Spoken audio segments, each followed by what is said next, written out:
So let's get started. I want to thank everyone for joining us tonight. I'm really excited about this week's collaborative learning series on the topic of player development.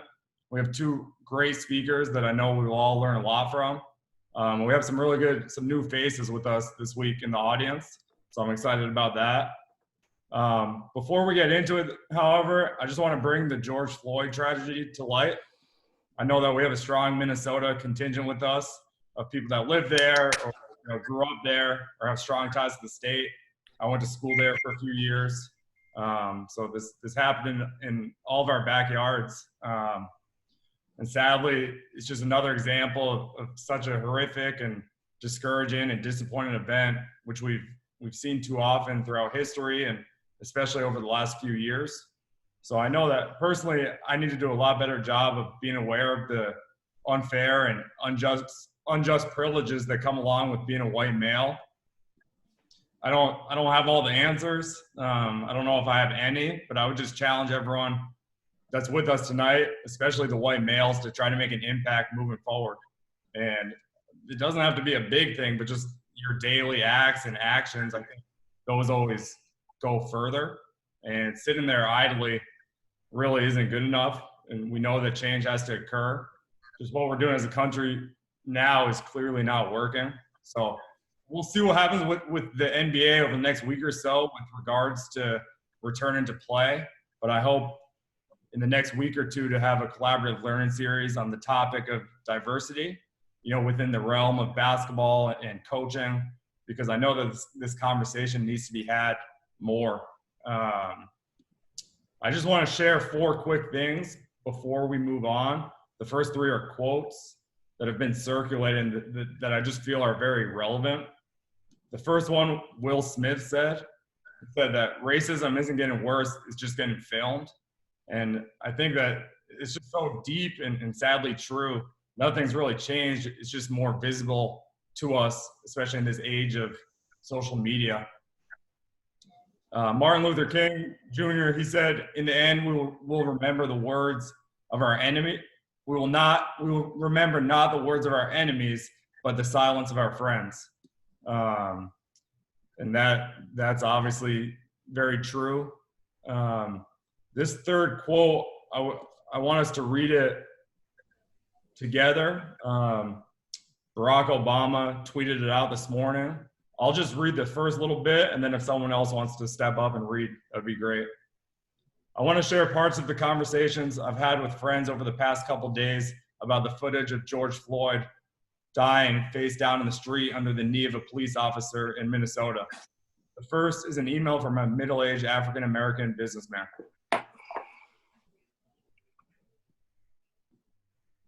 Someone else. I got it, Jonah. Thank you. Dude, I got to tell you, the George Floyd incident in Minnesota hurt. I cried when I saw that video. It broke me down. The knee on the neck is a metaphor for how the system so cavalierly holds Black folks down, ignoring the cries for help. People don't care. Truly tragic. Another friend of mine used the powerful song that went viral from 12-year-old Keydron Bryant to describe the frustrations he was feeling. Circumstances of my friend and Keydron may be different, but their anguish is the same. It's shared by me and millions of others.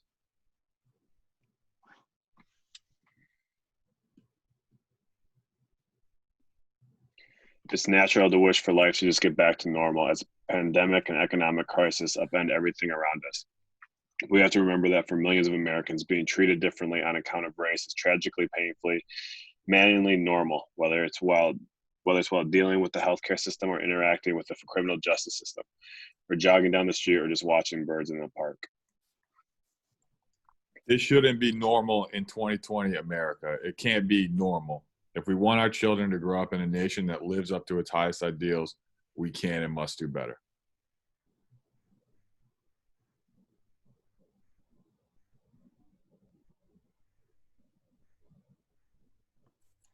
It will fall mainly on the officials of Minnesota to ensure that the circumstances surrounding George Floyd's death are investigated thoroughly and that justice is ultimately done. But it falls on all of us, regardless of our race or station, including the majority of men and women in law enforcement who take pride in doing their tough job the right way every day, to work together to create a new normal in which the legacy of bigotry and unequal treatment no longer infects our institutions or our hearts. So I thought I mean, if only he was still the president, but we don't have to get all political right now. I really thought that spoke true. This last thing I'm going to share is a video that I saw yesterday. I know it's been circulating on social media that just really opened my eyes. If you've seen it, it's worth watching again. If you haven't, just lock in. It's 3 minutes and 56 seconds.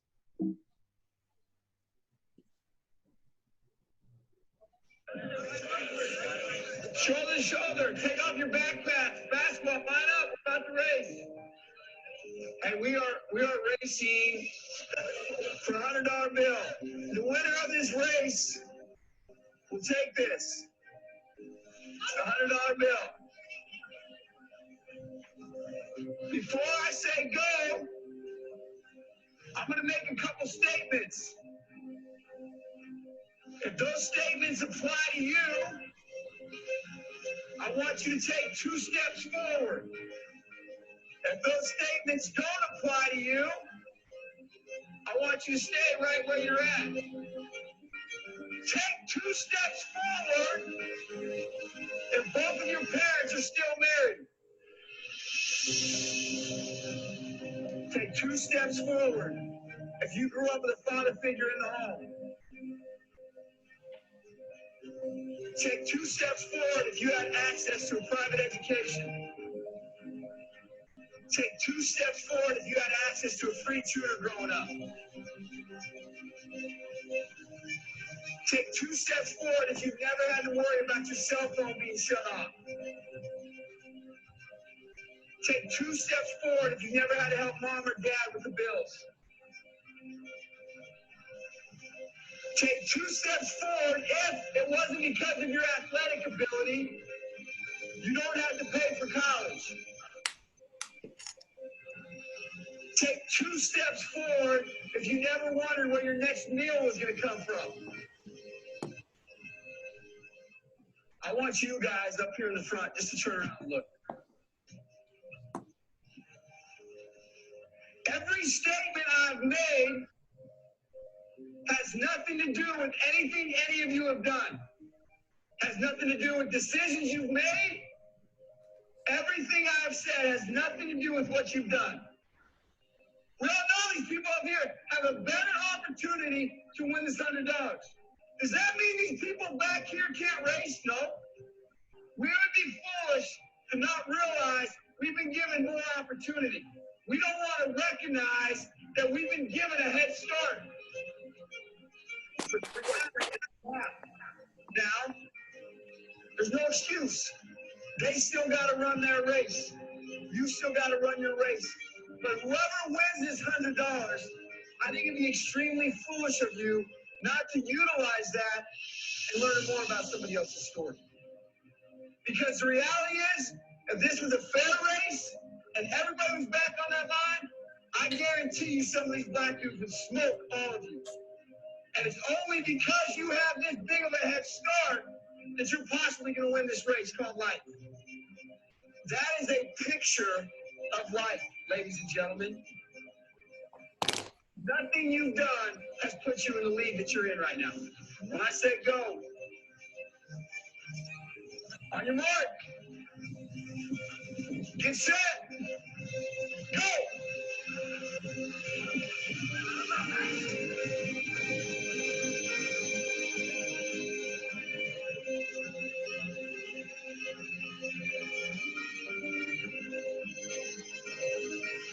If you didn't learn anything from this activity, you're a fool.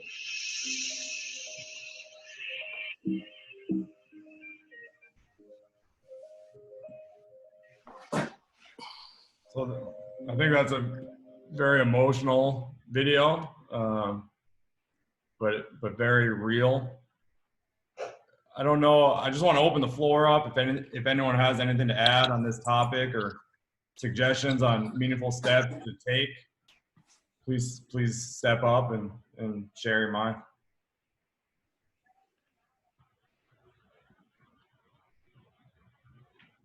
I got something for you, Jonah. Obviously, you know, all the events that happen are unfortunate, and it shouldn't be the way it is and whatnot. And the video speaks eloquently to that. But also on the flip side of it, it's just sad to see what's happened in response to that.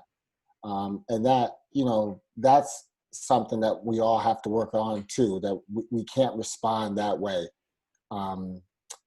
You know, people, you're tearing down your own home, you know, like this doesn't represent everybody. I saw a good thing on Twitter that talked about, there was a little picture, someone mentioned like all the good officers, all this and all that. And I get that. And the only way that justice really will come about for what people want to see is to use the justice system. Like there's a process to it. Yes, these officers didn't do the process that they should have done, but we can't react like this in the manner and fashion that's now spreading all across the country, you know, in protests in a good way. I understand standing up for what should be, but like, you know, one wrong, another wrong, that doesn't make it right, sadly to say. Yeah, I went back and forth with that. I'm glad you said that. I couldn't see everybody. What was your name, my man? That said that? My name's Tommy Verdell. Yeah, Tommy. Yeah, I went back and forth with that because I kind of felt that way early, right? You know what I mean? But then I got more and more kind of upset. You know what I mean? And I'm just, you know, and I'm good friends with Steven Jackson. Like he was in my wedding. I was in his wedding. I coached him for a long time. We're the same year in high school. And we actually talk every day when we're in group chats together. And just to see his pain with that, you know what I mean? Like I lived the pain with him, having him cry on the phone with me a couple nights. And so I hear you. But when people are angry and hurt, sometimes sometimes you do some stuff that you probably shouldn't do. And sometimes you get fed up too. You know what I mean? Because we get fed up with the same, excuse me for saying it like this, for the same shit happening over and over. So I see where you're coming from, and that's a valid statement. And it's just sometimes it's hard. It is. You know what I mean? Listen, I'll say, listen, like there's been lesser things that I've acted out on. Right, exactly. Don't get me wrong. Right. This is the most mature I've ever been, and hopefully tomorrow I'll be a little bit more mature. No question. No question. It's just sad to see. So like as a father of 3 kids, I have one son. You know, it's like, you know. Yeah, and you have to have these conversations with him now. Yes. You know what I mean? I have on my phone, my message to myself is respond, don't react. And that's actually a reminder to me because I'm an impulsive person. That's who I am by nature. Yeah, me too.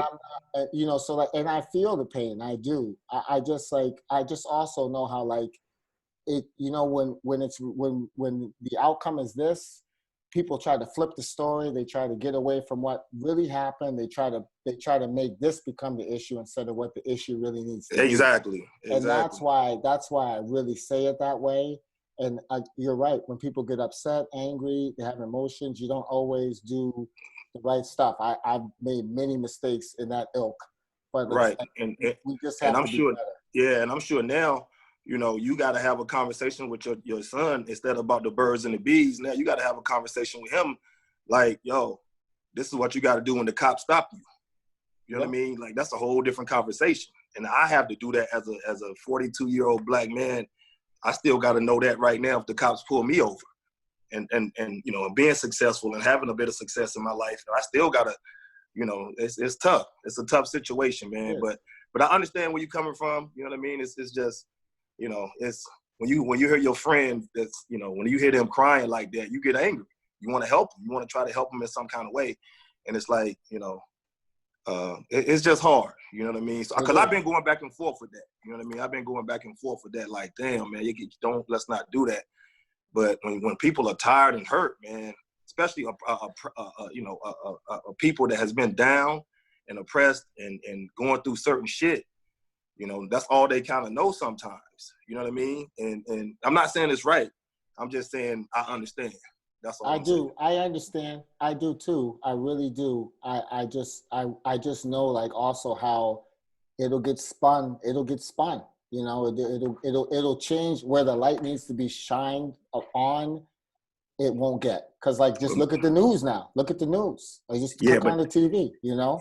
yeah, but that's certain people saying that. That's, you know what I mean. Very That ain't true. everybody. You know what I mean. No, I hear you. I hear you. Yeah.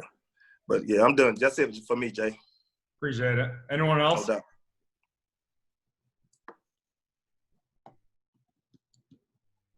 Okay, let's we're just like the whole country is we're dealing with some shit right now. You know, we're dealing with this. Then we got the pandemic on top of it. I know we've touched on that every week.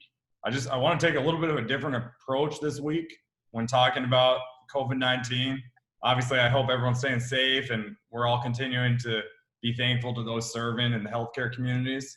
I just want to open up the floor and look at a few silver linings that have been made possible from this and the quarantine and social distancing. I know for me, being able to go home for 9 weeks and spend quality time with my parents, Amy and Paul, was a blessing in disguise a little bit that we all really enjoyed. So let's just have 3 or 4 volunteers share maybe a silver lining that they're taking from this downtime. It could be something you learned or discovered, something you did, or maybe a new hobby you picked up.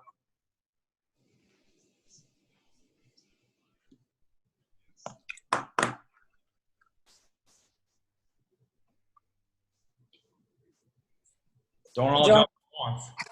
Jonah, I'll go. I was a part of a webinar earlier today with 4 presidents of some of the top Division III academic schools in the country. Williams was one of them, the president from there, and several others. And I was just struck as I listened to the presidents talk about the challenges that they've had to deal with, and they were kind of faced with the same question. And they were saying, coming out of this, that even as they're in the midst of still trying to make decisions about, you know, what's the best academic calendar and all of that they're considering, they just talked so much about how the people, the community, and I've seen this at Carleton too, the community really came together. The teachers, in a matter of days, were switching their means of instruction and doing things they never thought they could do, and how they're seeing that same kind of response in their students, and just the resiliency, and how what they were focused on now is of the different things that they've learned to do. Like one of the presidents mentioned, just the ways they've connected with alums now using different means with Zoom and everything else that have never been involved before. You know, just how do we take some of the things that we've learned and keep them, because we are functioning better as an organization, or we're functioning better as people.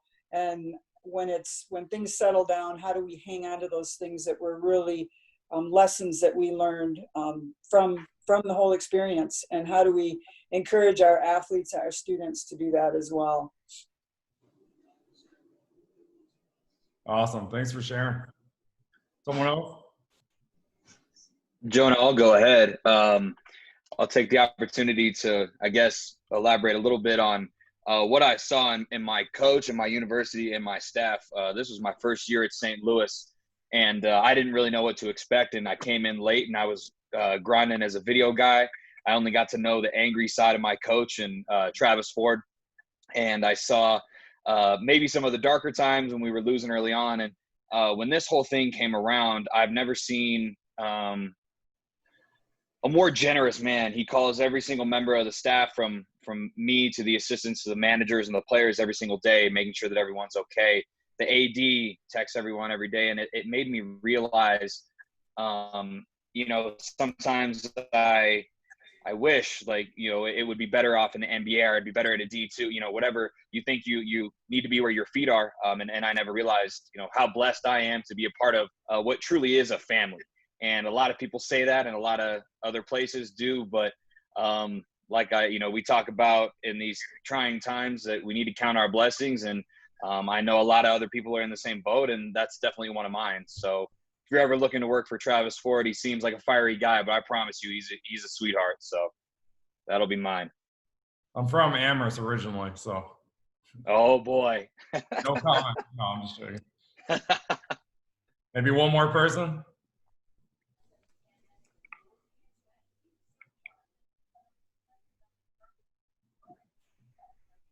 One thing for me, I'm a high school coach, so just connecting with our players and trying to really make sure that they're with the schoolwork and they're just missing, at the high school level, they're just missing the normal stuff, hanging out with their friends. If people have kids, I'm sure you've seen that as well. But just the resiliency and how flexible we all can be, and just how, people have come together, has been my biggest takeaway. And then just learning with all the new technology and just learning what's really out there has been fantastic from Zoom. 10 weeks ago, I don't think anybody knew what Zoom was, and now we're all semi-professional at it. So just trying to get, for me, just catching up with technology, both as a teacher and a coach, to better connect and try to get better with teaching with film and things like that. Thanks, Joel. As always, after tonight, I'd appreciate your feedback just so we can continue to improve these sessions. I want to give an explanation for the vision of Continuous Coaching Collaborative. We're on our 10th week of having these collaborative learning series Zoom calls, and I'm very proud of what we've all created. And it's just continued to grow naturally each week. And the vision for C3 is in the name, Continuous Coaching Collaborative. Continuous, we believe that we are all lifelong learners trying to constantly improve our craft. Coaching, we are all teachers, and regardless of the role you have on your team, whether you're a video guy or head coach or assistant coach, I think that we are all have an impact on teaching. And it's important, Tommy talked about this a few weeks ago, but it's important to distinguish that teachers are also learners. Sometimes we do our best learning while we are teaching. And then collaborative, we, not me. Coach K talks about it a lot, that 5 is better than 1 when 5 work as 1. And we've all heard that the whole is greater than the sum of the parts. So I just think that we are all elevated when we work with others and focus on uplifting our peers.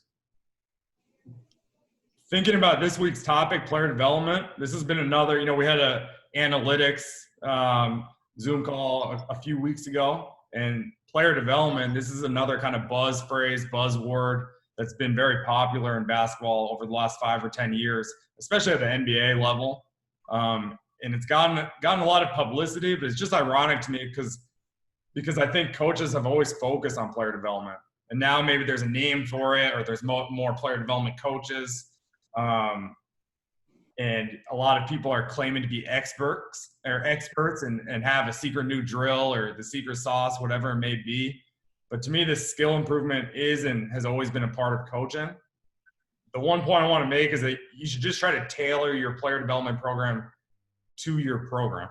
So what I mean by that is you and your players should know where their shots are coming from in games, and these are the shots that you should be practicing most of their individual workouts. Now, there's time to expand your game, and I'm sure Rico will talk about it. He talks about it all the time, of using your imagination and being creative and expanding yourself. That's definitely part of it, but players should know their roles, and your player development should increase their roles in their roles. So that's all I have.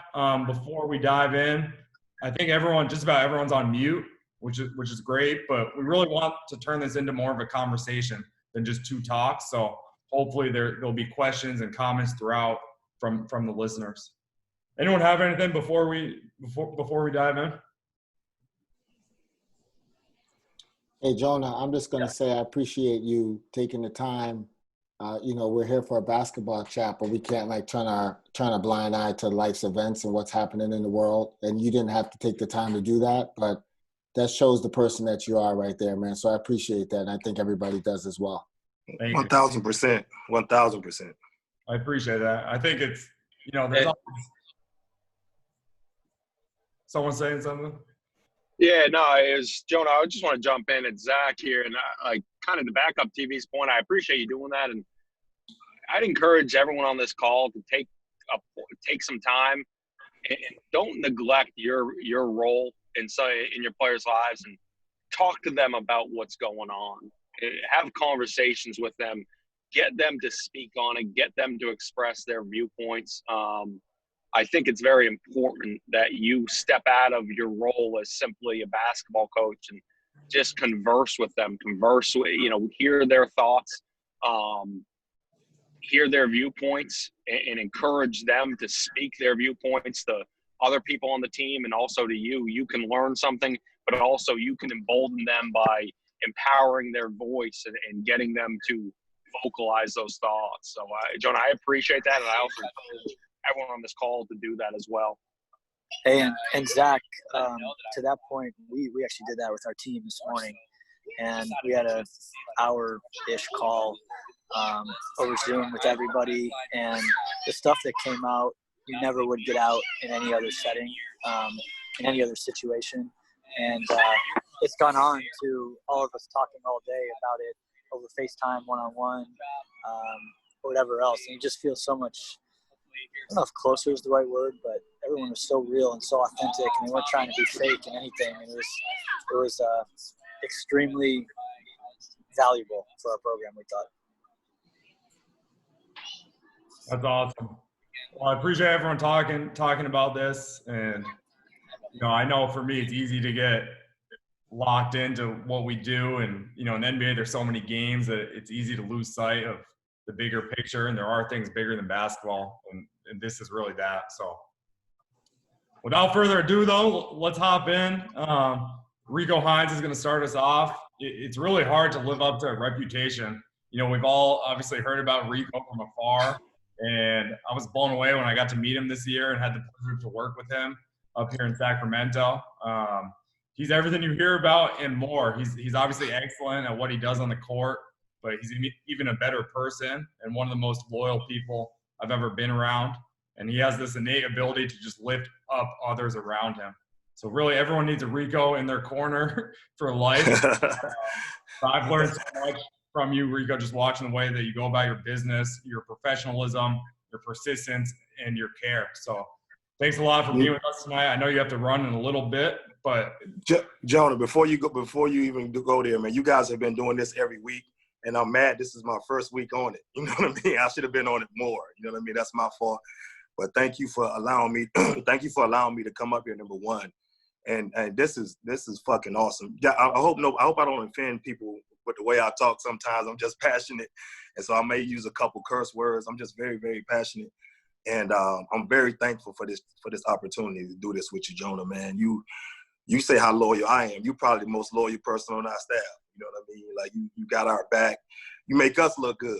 You know what I mean? Like you probably the smartest person I met in basketball in a long time. I've been doing this 17 years. And like you fucking are up there, man. And thank you.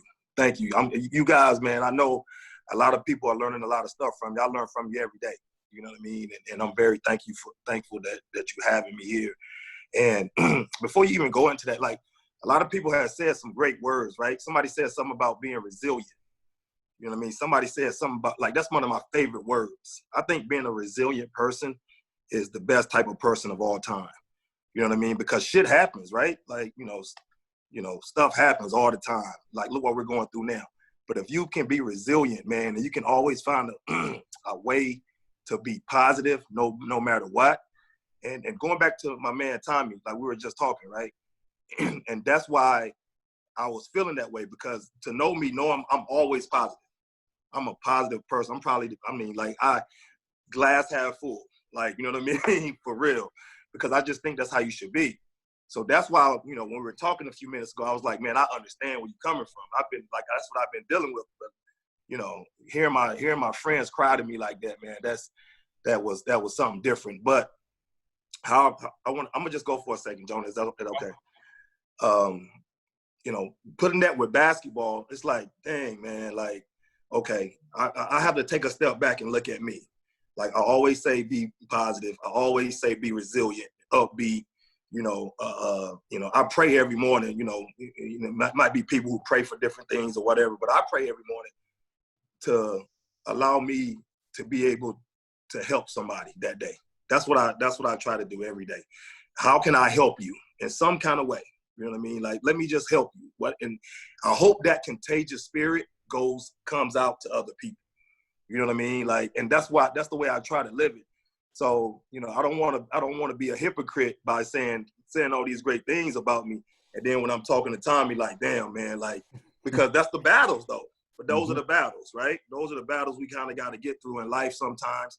You know, even when you lose 8 out of 10 or 9 out of 10 games, you know what I mean? How can you be upbeat? Or when you don't get or you don't get the player you want.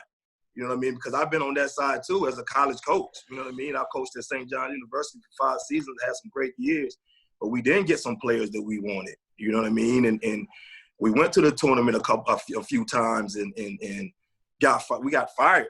We got fired after we got fired after a 21-win season and going to the tournament. You know what I mean? So I'm like, how can I stay upbeat? How can I stay positive? How can I stay resilient? You know, just digging back into my morals, my meat and potatoes, you know, my 1, 2, 3s.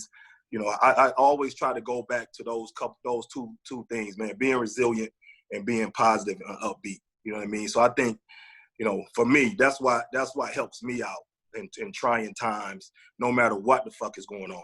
You know what I mean? I don't care what it is. I try to always go back to those things. But I just kind of wanted to touch on that because I didn't want to sound like a hypocrite saying these things about myself and then talking to Tommy about, you know, those type things, if that makes sense. Hey Rico, that makes perfect sense, man. Like it's complicated, and believe me, like Jonah, I probably, full disclosure, I think I've known Jonah the longest on the call, probably because just the dynamics of our relationship. So he knows that's who I am. I'm a positive person. I am like, I'm frustrated, and honestly, the word that's happened for me is I've matured. Because like maybe even 2 years ago, I wouldn't have said what I said. You know, I'm just being honest. No question. I'm just being honest. I feel it. I understand, but I just know that, like, you know what? I know, like, I'm gonna get judged. Like, if I just control it for me for a second, like, if that's the actions that I did, I'm gonna get judged. I'm gonna get labeled. Yeah, and no question. My job here at my school. Like, I work with diversity and inclusion, and I just know, like, how people are just waiting. It's not fair. It's not fair. Question. You know what I mean?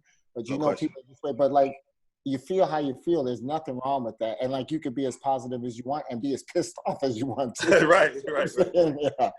Right. One thing I learned from Luke, Coach Walton, who's fucking phenomenal, man. Luke he's taught me so much, and you know, one thing we talked about early on, and Jonah, you know this, and Isaac is up here as well. But in our coaches retreat, the number one thing that stuck with me the whole time is, and I've been doing this the whole season, is having an open mind. You know what I mean? Always having an open mind. That was something new. That was something new to me. You know what I mean? Like Rick, you know, he said it to the whole staff, having an open mind. And if you know Luke, you know, that's how he is. You know what I mean? He's very positive, such a good person, and knows how to listen to each and every person. And, you know, we all think we're good listeners and stuff like that. And one of the other coaches said a few minutes ago, and I thought that was awesome. He was like, you know, take time to listen to your players. You know what I mean? Listen to your guys, right? I think that's one of the biggest things that I try to do is listen. You know what I mean? But I caught myself talking more than I was listening sometimes. You know what I mean? And when I do that, I always go back to what Coach Luke talked about, is having an open mind. That was something. Like, I always try to do this, and I call it a toolbox, right? We, as coaches, we all have a toolbox, right? Whether that's with our players or with us as people, we have a toolbox, right? I try to always add something to my toolbox from anybody. You know what I mean? Because if you got a toolbox full of pliers or hammers, your shit ain't gonna get fixed. You know what I'm saying? When the problem happens, you know what I mean? But if you got a paintbrush in that toolbox, if you got, you know, a hacksaw, you got all these different type of things, now you can listen better. And then when that problem happens, you know how to put that fire out or solve that problem by adding shit to your toolbox. So I call it my toolbox. I kind of live with that, my personal toolbox. And as a team, you want different players on your thing too, right? If you have a staff, you want to have different, you know, you don't want to have the same person that's, you know, on your staff. You want to have different stuff in your toolbox. And I try to do that, you know what I mean? Even Johnny, and, you know, I'm a player development coach, and Johnny, you touched on this, and we'll talk about the development side of it in a second. But I think more about player development, guys, is coaching. Like, people think they call it trainers, they call it player, like, you're a coach, okay? And I tell this to people that when they try to, they interview me or they try to say, you're a trainer, I say, hold on. I'm a coach. I've been coaching for 15 years. You know what I mean? That's what player development. How you gonna help somebody develop if you can't coach them? You know what I'm saying? That doesn't even make sense. Like, think about that. Now, you have these guys that go and do all these dribbling drills. I get it. You know what I mean? Good for you. You know what I mean? I totally understand it. I get it. But it's just different levels to it as far as, because, if you're a younger player, you need all that. But if you're an older player, you might not need to dribble through 16 cones and all these things. You know what I'm saying? Because that's not realistic. Or you might just only take a corner shot every game. You know what I mean? So back, talking, Jonah touched on it a few minutes ago. And Jonah's an amazing development coach too, by the way, guys. He does a wonderful job with our guys out there on the court every day, and I love watching him do it. You know what I mean? Make sure, like he said, just make sure you're taking the shots and you're developing them to where they're going to be good at with your system, okay? And now I get it. In college, we have a system, right? You got a system in college. You want them to take those shots. You want them to do all those things, right? But then sometimes you have special players, right? At every level, you got a special one. Now you got a special one. And I it's some great coaches up here. And I know you guys have worked with some special players, all of y'all. I know that for a fact. I've been lucky enough to work with some really good ones and some all-stars and how you walk and talk and move with them is a little bit different. You know what I mean? They got to hear you.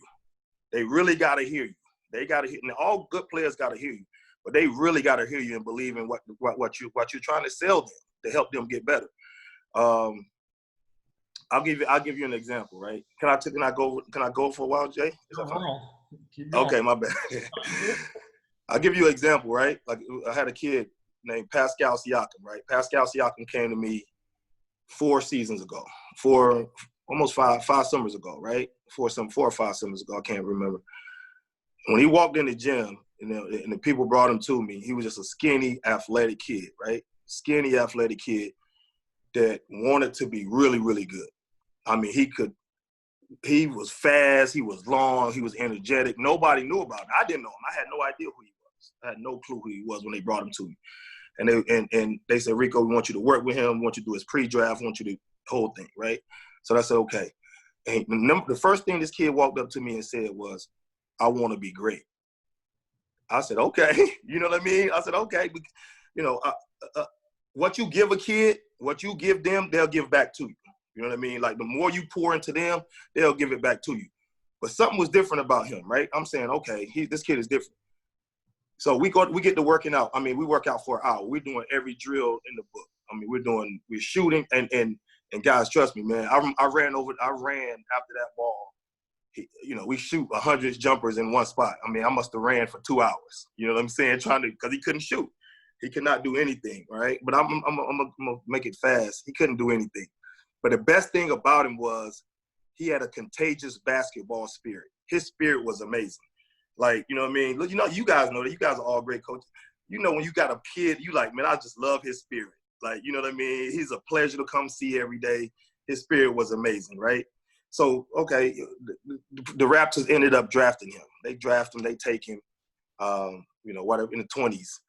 And he plays for Case. He plays for Dwayne a little bit, you know what I mean? And then they ended up sending him to the D League, right? He's upset. He's really upset. But he doesn't care because he just wants to win. He's like, Rico, I'm upset that I have to go down here, but I just want to win. I don't care. Like, I want to work on my game and I want to win. Not a lot of players understand that kind of thing because I've been in the G League. You know what I mean? I've been down there for 3 seasons grinding on those Southwest flights and all that, man. And it made me I added that to my toolbox. But he said, I just wanted to win. I just want to win. And they ended up winning the championship and this kind of thing, all that, right? He comes to me a week, no lie, a week after they lose, I think, to the Cavs. They lose to the Cavs. He comes to me a week after. And we spent 3.5 months, almost 4 months, 6 days a week, 2 times a day. No lie. No lie. For an hour and a half both times, right? And 4 out of those 6 days, the 2 days, he's actually playing pickup with my guys too, with everybody. He's playing every day against, James Harden, KD, you name it. He's playing against these guys. And you can see his confidence continue to grow and grow and grow and grow and grow. So he goes back, he plays a little bit more. Still not the same person that, he plays. He's getting better. They lose again to the Cavs, okay? No lie, guys. The same thing we did for the next 3.5 months again. We did the same thing 6 days a week, 4 days of playing, 6 days of tour-a-days for 3.5 months again. Comes up, he's a surprise in the whole finals, wins most improved. It wasn't a surprise to me because he had a contagious basketball spirit to want to get better and want to help his team win. The number one thing when I saw him, when he would play with our guys every day, he always made winning basketball plays, no matter what. You know what I mean? And he put the work in the spring and summer, all those days. So when he got to the fall and winter, his confidence was everything. You know what I mean? His confidence was everything. And he used to say to me, he used to say to me, Rico, man, you make me feel like I can do anything. And what I told him, I said, when he said that to me, I said, you make me coach like I can do anything with you. You know what I mean? So what he gave me, I gave back to him and vice versa. You know what I mean? It's always reciprocated, man. And I tell that story about him, man, because he was a blank canvas. When he first got to us, he was a blank canvas. He didn't have any bad habits. You know what I mean? He had zero bad habits, none. He had zero bad habits. So now, for me, it was easy because you could just really teach him the fundamentals to be a good basketball player. You know what I mean? Obviously, his mechanics, we had to work on his mechanics. His hand was in front of the ball, and he didn't have a good guide hand, and his wrist wasn't stuck or compact. And he was very loose with the ball. You know what I mean? He was very loose. He could always get it off the board and push and make plays, but you didn't know where that motherfucker was going. It was going everywhere. You know what I mean? He would throw it everywhere. You know what I mean? So I told him, and this is about coaching again as a development guy, I said, okay, you want to do all these things. You have to make Coach Casey believe that you can do these things. Otherwise, if you throwing that ball away and you're losing games, guess what happens to us as coaches? We all know. We get fired. You know what I mean? We get fired as coaches. You know what I mean? And I had to make him understand that. He was like, okay, now I see it. But a lot of times when guys are working with different development guys, they're not telling them that as from a coaching standpoint. You know what I mean? Like, it's winning and losing. That's our game, guys. Y'all know that. If we don't win basketball games, we get fired. It's just, Coach Don Nelson, the all-time winningest coach in basketball history, told me this. He said, Rico, he told me 2 things. He told me 3 things. When he first hired me, he said, Rico, I don't have a lot of money to give you, but how would you like to be a part of my staff? I said, Coach, cool. I was 26 years old. You ain't got to pay me shit. Like, I'll do it right now. The second thing he's told me, he said, I'm in the business of coaching coaches. His coaching tree is crazy with Coach Pop and Adelman and everybody. It's a lot of people, man, some great coaches. And then the final thing he said, coaches are hired to be fired. You know what I mean? At some point. You know what I mean? We're hired to be fired. So do it your way. Do it the best you can. You know what I mean? Help your guys get better and love them, man. So I kind of live by those things. And a lot of player development coaches, a lot of trainers don't realize that, this is our business. Like, if the guys don't get better and grow and improve, then, the team doesn't get better. You know what I mean? And that means we lose basketball games. That means we fired. That means we can't feed our families. And Jonah, you touched on that earlier as far as a development coach being coaches. You know what I mean? I hope I wasn't too long-winded, Jay. You know how I get sometimes. No, you got the floor right now. Let's do this. I'm going to ask you one question, then we'll open it up to the group, and then I know you got to get out of here in a few minutes. It's all good. If I could ask you one question, and I've never asked you this, it would be like if you were going to, or when you write your book, right? Mm-hmm. I know you're going to write a book at some point, and you're going to have a chapter in there, a few chapters on player development. What will your thesis be? Like, and you've touched on this, but what are your 2 or 3 core principles when it comes to player development that you think about every day, or you focus on, or kind of your North Star? Yeah, the number one thing is, man, you know this about me, watch your big picture. Know your big picture. Like, I live by that. I live by that quote. Like, and I think it's a life quote. You know what I mean? Like, what's your big picture? You know what I mean? I ask guys this right when I start, what do you want to go from here to here? How do you want this thing to look? What's your big picture? And that definitely would be like the first chapter in my book. You know what I mean? And the reason why is because, as coaches, our job is to make our players obviously work hard, but our job is to build them up and make them think they're better than what they are. All right. You know what I mean? Our job ain't to you can't. That's not I don't believe in it. You know what I mean? There's different ways to skin a cat. You know what I mean? But I just don't believe in it's like, you don't know what you're doing. I don't believe in that, because when I was a player, I didn't like that. You know what I mean? So, and I thought when I played, that didn't get the best out of me. So what's your big picture is, what do you see? You know what I mean? Even when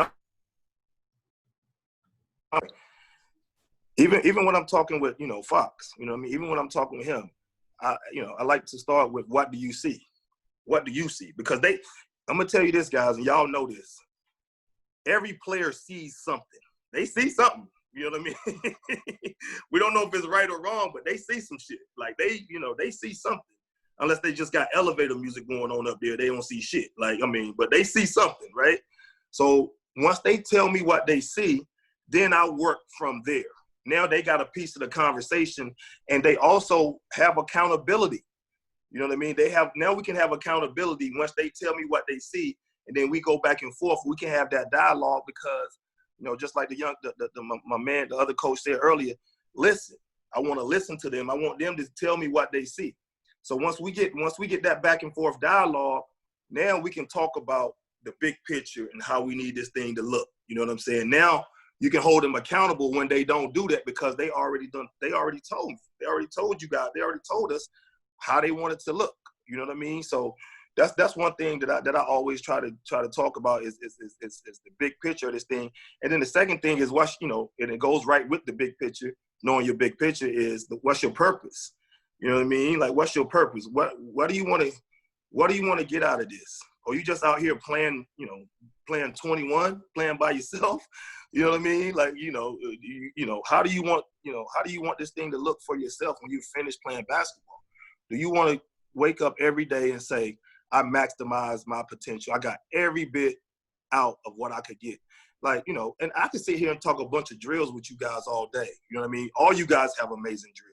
I know that for a fact. Everybody in here got some shit. You know what I mean? So it ain't about the drill sometimes. Sometimes it's about your voice to him or to her to make that person think they're better than what they are. You know what I mean? It's all about confidence. And that's another life thing. I think basketball and life, you know what I mean? They go hand in hand. It's a metaphor. Know your big picture. What's your purpose? You know what I mean? Those things, those things are life issues, man. You know what I mean? And excuse me, life things. And once you can figure those things out, what's your purpose and how you want your career to end, then you good. I do a lot of, I like to think of myself as a guidance counselor too. You know what I'm saying? Sometimes just talking to them, making them, I'm gonna say it again, making them feel better than what they are. You know what I mean? Because and I told Pascal this, and this kind of helped change his life and help his career a little bit. You know what I mean? And also, I think Coach Mike is in here too. I told Thomas Bryant this a couple summers ago. I told him, I said, because you coached him too, Jonah. You guys been around him. He would get so down on himself. You know what I mean? And I'm all about helping guys. I'm trying to help. He would get so down on himself. He wanted to do good so bad. And Pascal was like that too. I said, nobody's perfect, man. Everybody messes up. It's okay. You know what I mean? No, Michael Jordan messed up. I mean, Last Dance, it didn't look like he messed up, but, he missed some shots. Kobe missed some shots. You know what I mean? Like, nobody's perfect. Get it back. On to the next one, next play. Be resilient. Keep fighting. Keep going. You know what I mean? Don't beat yourself up, man. And those are kind of the things that I live by, Jonah. You know that, like, know your big picture and what's your purpose, man. And like I said, I could talk a bunch of drills with you guys right now, but you guys have some great drills already. You know what I mean? I would say one of the biggest things is, make your guys think better. Help your guys to feel like they're better than what they are, man. You know what I mean? However you need to do that, or your ladies, whoever it is, whoever your team is, help them to think they're better, man. Help get them better. You know what I mean? As far as with their head, with their confidence. You know what I mean? Yeah, we could talk about balance on your shot and handle and guard arm and all that. We could talk about all those things, but we already know those things. You know what I'm saying? It's about, especially coming out of this pandemic, you know what I mean? I really believe it. Coming out of this thing, we really gonna have to coach. Guys, we're gonna have to coach. We're gonna have to do our fucking thing. You know what I'm saying? We're gonna have to get down and really listen, because guys and people are gonna be scared. They might not show you that they're scared, but they're gonna be. You know what I mean? So it's up to us to make them feel comfortable and help them continue to realize, help them to continue to figure out their big picture, to figure out their purpose, to get the best out of them, make them feel the best they can, man. I really stand by those two things. I hope I answered you, Jay. You know what I'm saying? You did. Let's open it up to just anyone. Let's introduce yourself just so Rico knows where you're from. And then any question, anything goes. Rico, if you want to pass, pat your head. Next play. Nah, man, listen, I'm with it, Jay. This is amazing, man. I'm so thankful. I've done a lot of these. I've been doing a lot of these different ones, man. But this is the best by far. I ain't just telling you that, Jay, because you're my friend. It really is. Now you're blowing smoke. Someone ask me a question.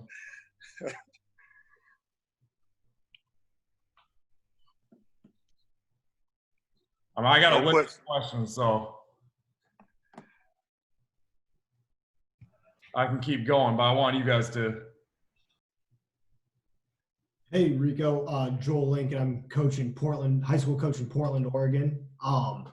When you're working with guys on their shots, you mentioned confidence is key, but as you're going through a rebuild, how do you balance the confidence and tracking progress? Because working with high school guys, I'm at a private school, so we get them as a freshman, and sometimes they're really good. Sometimes you got projects, and we don't really, after the signing period ends early for us. So yeah. So what are just some, as you're trying to build confidence, but also correct mistakes, how do you find the balance there?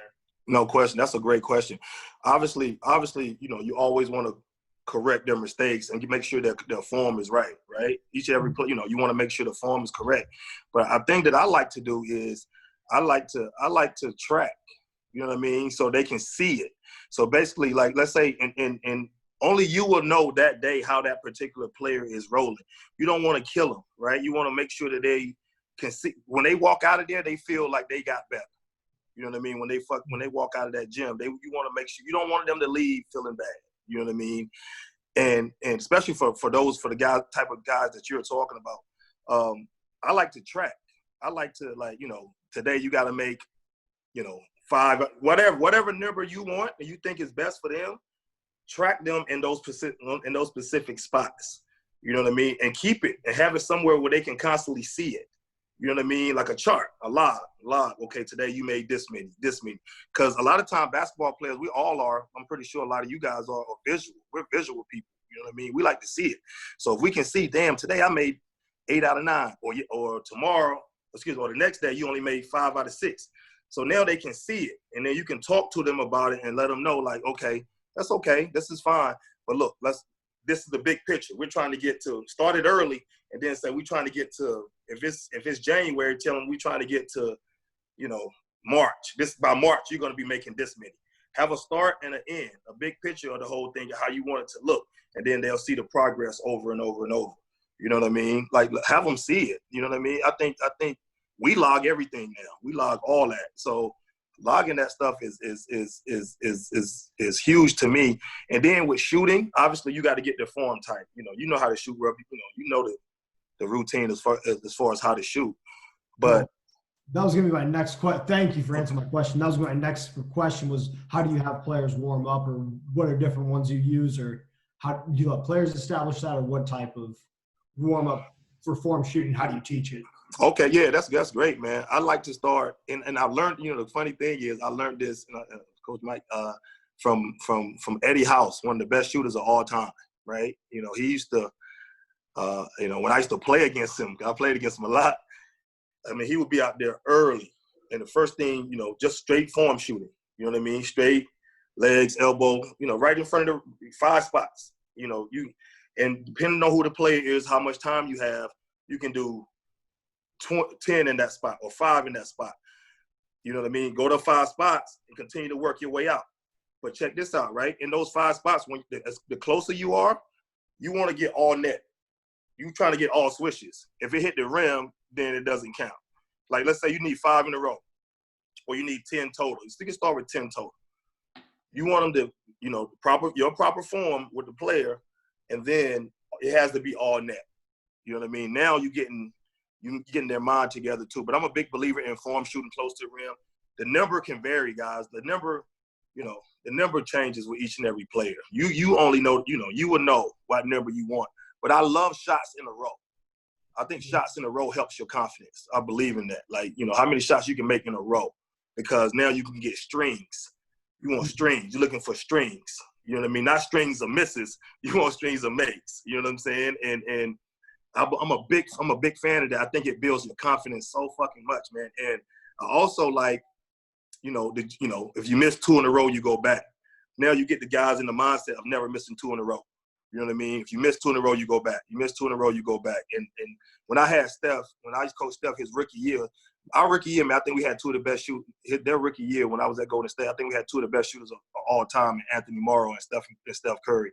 And they loved that drill. We would make 50.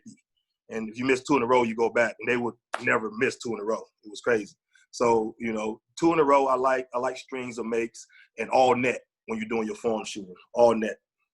Got it. Thank you. I appreciate it, Coach. You're welcome, man. I appreciate you, bro.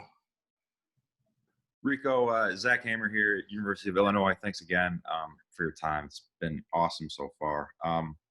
So I love what you said. Kind of the 2 things that what I'm picking up is that the 2 most confident, or the 2 most important pieces of a good basketball player are resilience and confidence, right? And I guess my question is that how do you build one of those up without bringing the other one down? Because in my mind, like, a lot of those 2 traits are somewhat paradoxical in that you have to go through really hard things to build resilience, and that can sometimes, you know, impact confidence. So I'm curious of your thoughts on that. No, that's a good question, man. I just talked to one of y'all kids. What's the kid name? He's really good. Got a funny name from Illinois. He going to the draft. Io. Him. He Yeah. seems to be very resilient. Yeah, he's good. He's good. He had some big shots for y'all, right? Against Purdue did. and Michigan and a couple other guys. Yeah. I saw that. I watched those games the other day. But it's a fine line, man. It's tricky, right? It's very tricky with being not beating them up, right? That's a tricky thing. I think you just have to find that common line with the kid and have that relationship with that kid. You know what I mean? And they gotta find drills to make them think, you know, everything is okay. Then you can build it up and can make it tougher if you want, and make it a little harder. But, like, you know, if they're going through some shit, you don't want to come out there and just kind of beat them up. You know what I mean? You don't want to do that. You want to come out there and kind of talk to them, listen to them, and fill them out, and then get them on that basketball court and do some different drills to make them, because ain't nothing like getting on the court and getting a good workout, right? It makes you feel great. And then once you get them moving and get them going in the right direction, then I hope they will follow, you know, your lead and what you got going with them. You know what I'm saying? Like, so don't go back out there. Like, okay, say you lost. You know, and college is different. You know, you got study hall, you got, you know, all kind of different things going on. So I understand what you're saying. Sometimes they just don't feel like it. Make them understand that it's not a chore. You know what I mean? Like, you're not, like, this is not a chore. Either you want to be great or you don't. Either you want to be good or you don't. Either you want to be resilient or you don't. And say that to them. You know what I mean? I think your words are everything, man.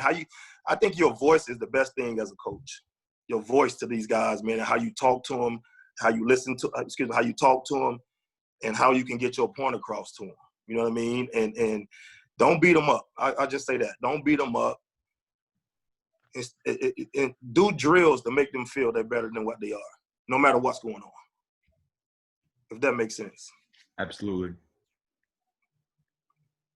And college is hard, man. I remember being in college, man. That shit is hard. College is way harder than the G League, in my opinion. College is hard, man. So I commend you guys, man. I commend you. I really, really do. I do, man. It was hard. It was really, really hard. Got time for one or two more questions for Rico. Hey, Rico, this is Rico, it's Clay Moser. Go ahead, Clay. How you doing, Coach? How you doing, Rico? Man, I'm always good. I don't have a question for you. I just wanted to prop you up a little bit. You remember that day you come strolling into the Lakers facility when we weren't any good, post Kobe, before LeBron? You waltzed in there with Nash and Durant that one day? Yeah. Guys just walking in your gym with multiple MVPs. Hey, I've been very, very blessed and I'm very thankful, man, to have the opportunity that I've had to learn so much from so many different guys, man. Like, dog, like it's I couldn't have asked for this. Like Jonah always said, I'm living the dream, man, and I couldn't. Hey, touche, motherfucker. You know what I'm saying? I am too. You know what I mean? I am too, man. But thank you, man. Golden State Warrior and a Golden State employee came in the Lakers facility and took over a whole court. I appreciate it.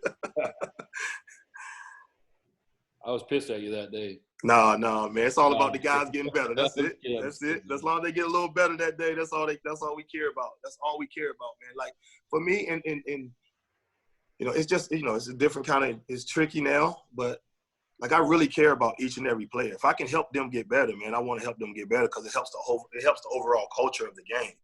You know what I mean? We don't have any secrets. You know what I'm saying? Like if we do, Jonah's going to figure it out or the other advanced scouts going to figure it out anyway. You got some secrets. You know what I'm saying? So it's about helping each and every player get better, man.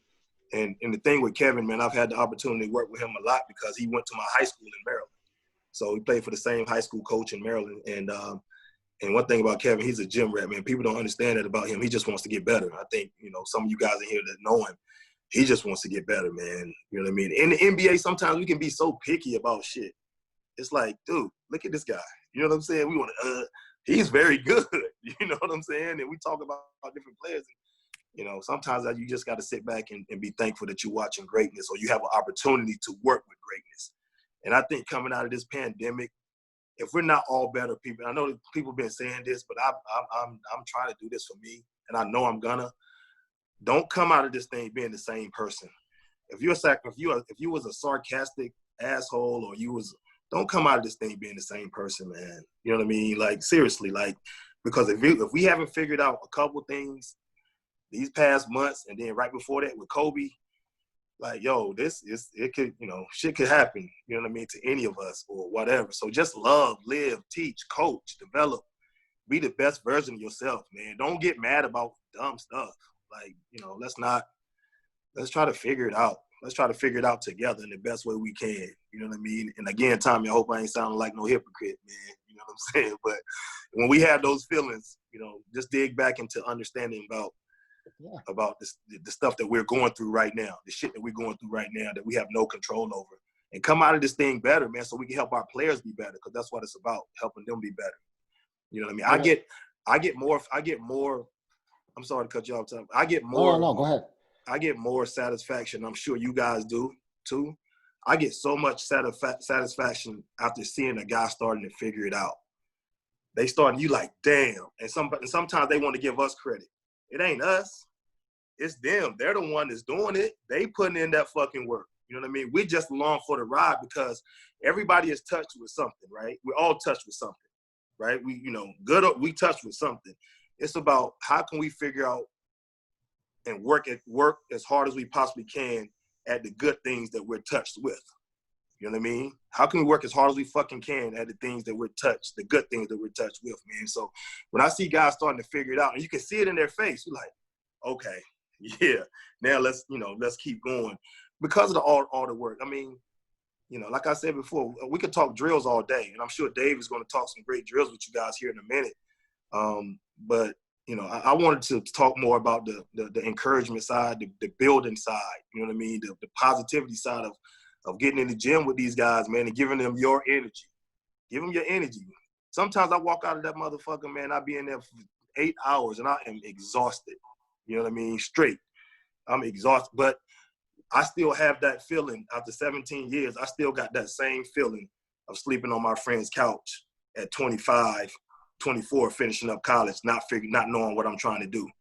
You know what I mean? And then, you know, 2 years later getting hired by the Golden State Warriors. So, you know, I still got that's why I work so hard still. Being resilient, getting fired, going to the G League, coming back up. Like, you know what I mean? This shit, people ask me this, and I'm gonna be done. They say, Rico, what's your big picture? They always ask, what's your big picture? I said, my big picture is to do the job that I'm supposed to do, not the job I'm trying to get. You know what I mean? Do the job you're supposed to do, not the job you're trying to get. And then everything will open up. You know what I mean? Do the job you're supposed to do and not the job you're supposed to, not the job you're trying to get. That's some big shit. Because a lot of guys, man, I want to do this, I want to do this. Yeah, but do your job first. Do that job and do that shit the best you can, then everything else will open up. Hey, Rico, last question for you. Give me a 2-sentence answer. I know you got to run. Shit, that's going to be hard. Best part now, he's got some background noise, so he typed this, and I'm going to ask on his behalf. Anyone above the high school level is coaching players who are always the best player on their team, and at other levels. And now, when they get to that college or the NBA, they have to change most of the time. So how do you approach that conversation while also building the guy up? Like, you're great, you got here doing this, but hey, now you're maybe not the best player on your team. How do you approach those conversations? That's a great question, man, because I think we all dealt with that, especially if you're coaching the NBA. You definitely deal with that. We deal with that. We deal with that a lot, all of us. I think you just have different conversations with them, and the conversation should go like this. Let's just keep building. Your time will come. Let's just keep building. Let's keep building. Let's lose yourself to the day-to-day. You know what I mean? Lose yourself to the day-to-day, and you'll look up, you'll have a 15-year career. However that might look, it's going to be what it's going to be. But lose yourself to the day-to-day. Don't get caught up looking to the right or to the left. You know what I mean? I was this, I was that. Because if you keep looking to the right and to the left, it's going to slow your shit down. It's a reason that, those horses got these blinders on when they running these races and shit. Because if they don't want them to look to the right or to the left, because it's going to slow them down. You know what I mean? I think you just have those kind of conversations and let them understand it's about the big picture of this thing. Get yourself caught up into the day-to-day, and you can look up. You have a wonderful, great career, make a lot of money for yourself. How can you help your team win? All right? Okay, you might have been the best player in your high school or whatever the case may be. You know what I mean? How many games did y'all win? Did y'all win the state championship? Were y'all winning AAU tournaments? All that? If they say, yeah, we were, okay, your time will come. Let's just keep working. Let's do those same things and add some more stuff to that. So when your time comes, you ready. So you won't shit the bed. You know what I mean? Always have different conversations with them to try to keep, especially in the NBA, to try to keep outside influences. Because there's guys got agents, man. They got peoples. They got all kind. They got even in college, they got handlers now. You know what I mean? It's like an agent, right? They got little handlers. So try to always keep them involved in the hoop.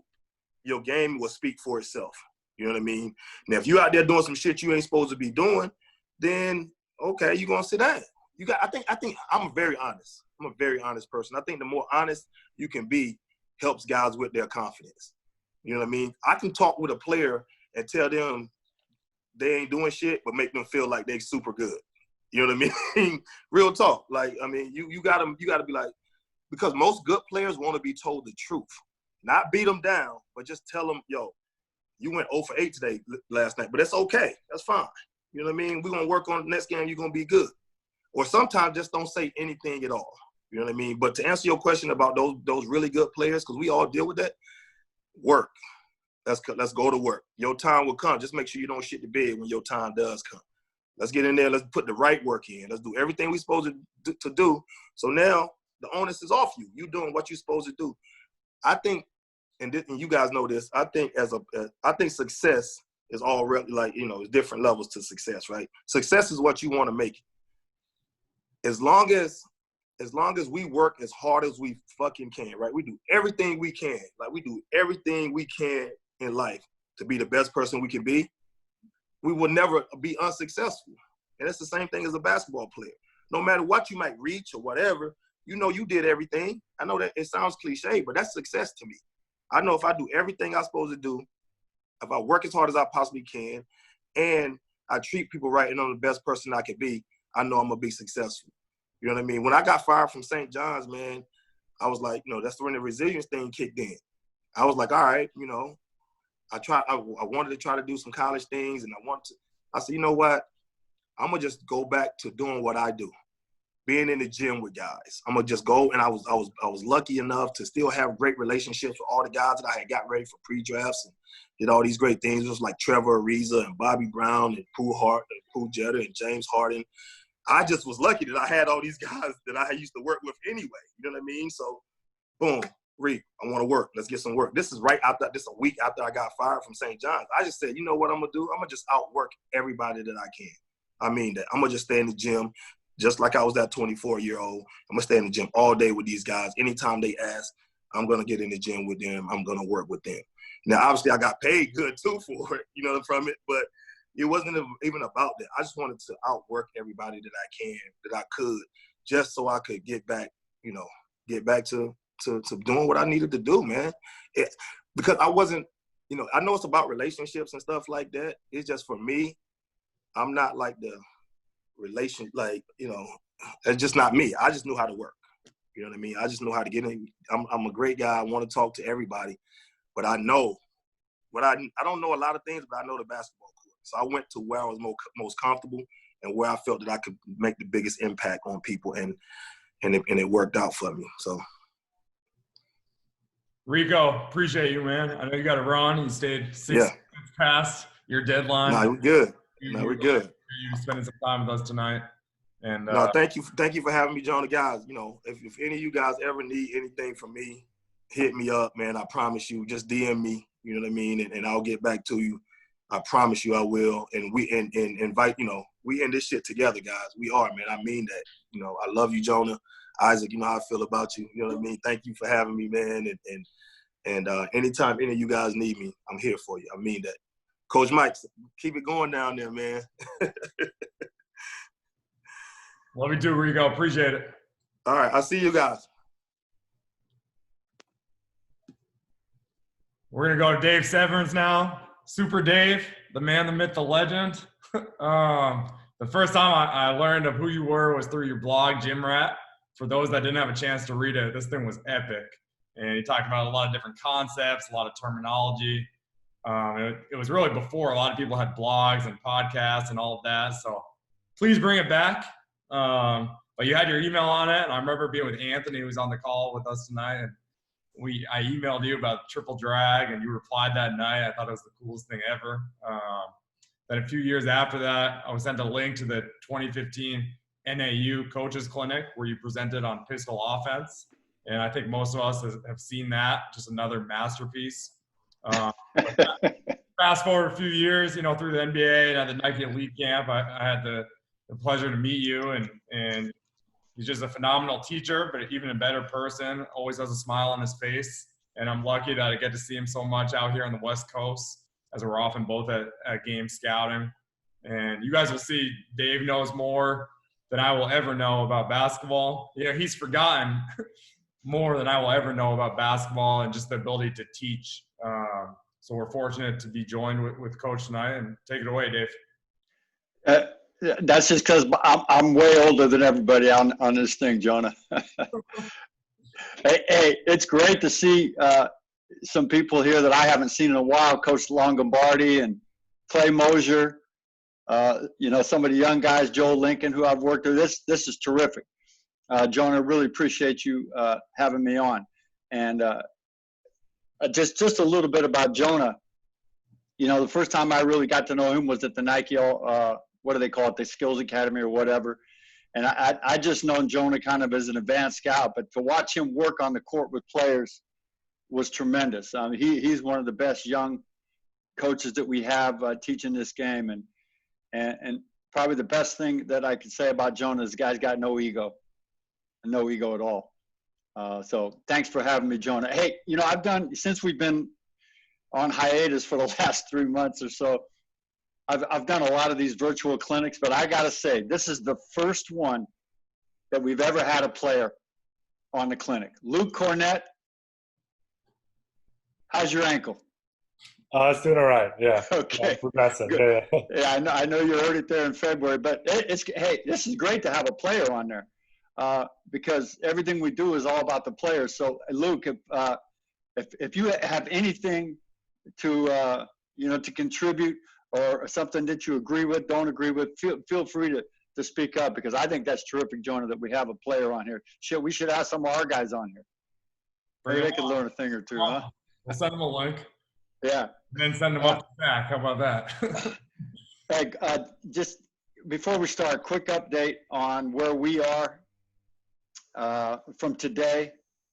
They're expecting a decision within about 4 or 5 days. There's I think like 4 proposals with Adam, and he's going to decide which one is the best, and then obviously the owners and the Players Association have to sign off on it. But that's kind of where we are right now. They're getting closer, but we're still not there yet. So that's kind of where we are. Jonah, can you put up the PowerPoint? So we're just going to fly through this thing pretty quick, and then maybe leave a lot of time for questions at the end, or no time. Who knows? Hey, some of these have been going 3 or 4 hours. So. No, wait a second. Come on now. You want me to show it, or you want it? If you can put it up, and then I'll just go through them.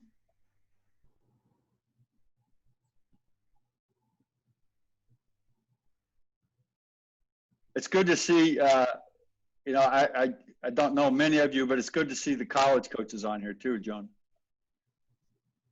Okay. If they'll come, we'll have them. That's kind of there we go. Can you guys all see that? Okay, good. First of all, there's my name and my email. Go back. There you go, Jonah. Please, if you have any questions or I can help you in any way, please contact me. And then I'll have your contact. So I have a question for you, I can call you. And there's my phone number. Please feel free to reach out anytime. Okay, next, Jonah. All right, we're just going to talk like from a 30,000-foot view on player development. We're not, Rico mentioned that I was going to show drills. I'm not going to do drills and all that stuff. If you want some tricky drills and all that, we can talk about that later. But I'm just going to talk about what my experience has been in player development. And like Rico said, player development is just coaching. That's all it is. This will be beginning my 41st year in coaching. And I've been at every level. I started as a 9th grade coach, spent 15 years in high school, junior college, Division I, Division II, and fortunate enough to be in the NBA. So no matter what level you're at right now watching this, I've been there. So I kind of know the stuff that you're going through. But when we look at the 30,000-foot view from player development, we have to continually remind ourselves that the players are the center of our basketball universe. Nothing else matters. Nothing. Everything we do should be centered on what's best for our players. And I work for an organization that's fortunate enough that our owner, when he bought the team, he made that very clear right from the start that every decision we make is going to be in the best interest of our players. So just kind of keep that up. And I'm sure everybody knows that, but sometimes we kind of tend to lose sight of that. Okay, next, Jonah. All right. There you go. Player development is a term that's used so much, and it's become in fashion the last 5 or 10 years. When I first started 12 years ago, we had one player development coach on an NBA staff. I was the only guy. Now we got like 10 of them. So it's become kind of in vogue and popular and necessary. But what is it? Okay, and in NBA speak, it's kind of like world peace. Right? There's a universal support for the concept, but great divergence on how it should be achieved. So there's, everybody agrees that it's important, but how do we get there is something that is kind of tough to define. Okay, next, Jonah. All right, to me specifically, this is what it is. Okay, and I got 5 bullet points here. Skill development specific to the player and our system. a combination of teaching and repetition, and always remembering that repetition is not punishment. Game speed as much as possible. Really important that you know the why. If they ask, you have to give the answer, especially at the NBA level, and they're going to test you.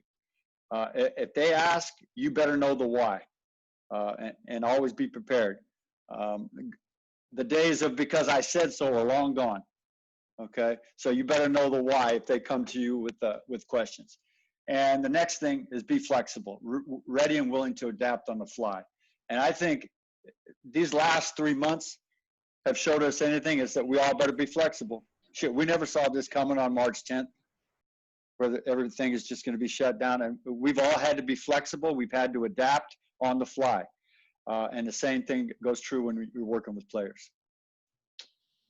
I got a good friend who used to work for the Mavericks. And he's one of my closest player development confidants. And it's really important that we be able to dominate simple. Remember this, 25% of the first round picks in the NBA never get a second contract. 25%. All right.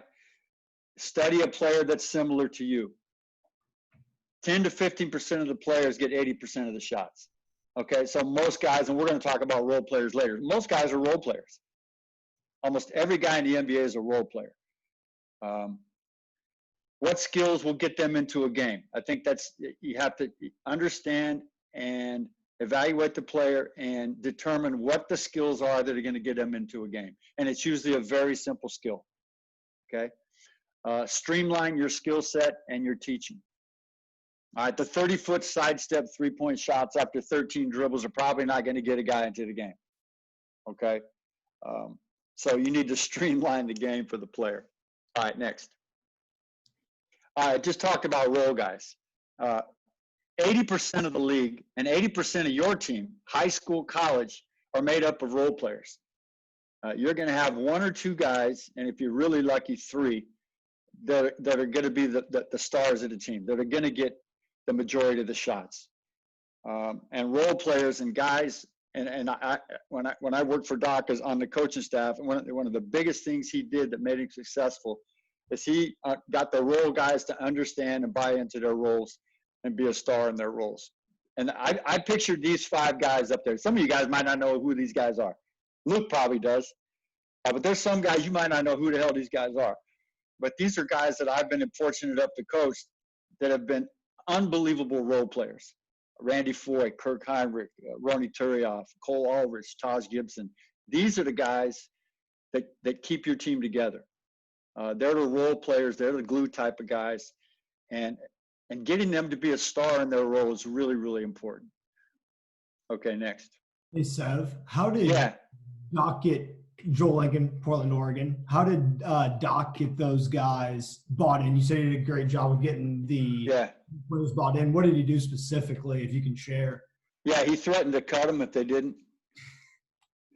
Got it. No, that is true in some cases, yeah. He just had a way of making every guy feel important. You got to be able to appreciate the role players. And he was one of the coaches that really got those guys to understand how important they were and how much they were appreciated. And it's easier said than done. You know? Okay, next. What's important? All right, what's really important when we talk about working with players?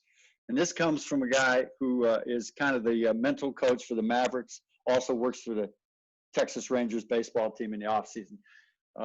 Honesty is better than sugar-coated bullshit. And NBA players especially, they can smell it a mile away. Luke, you tell me if I'm wrong. All right? They know.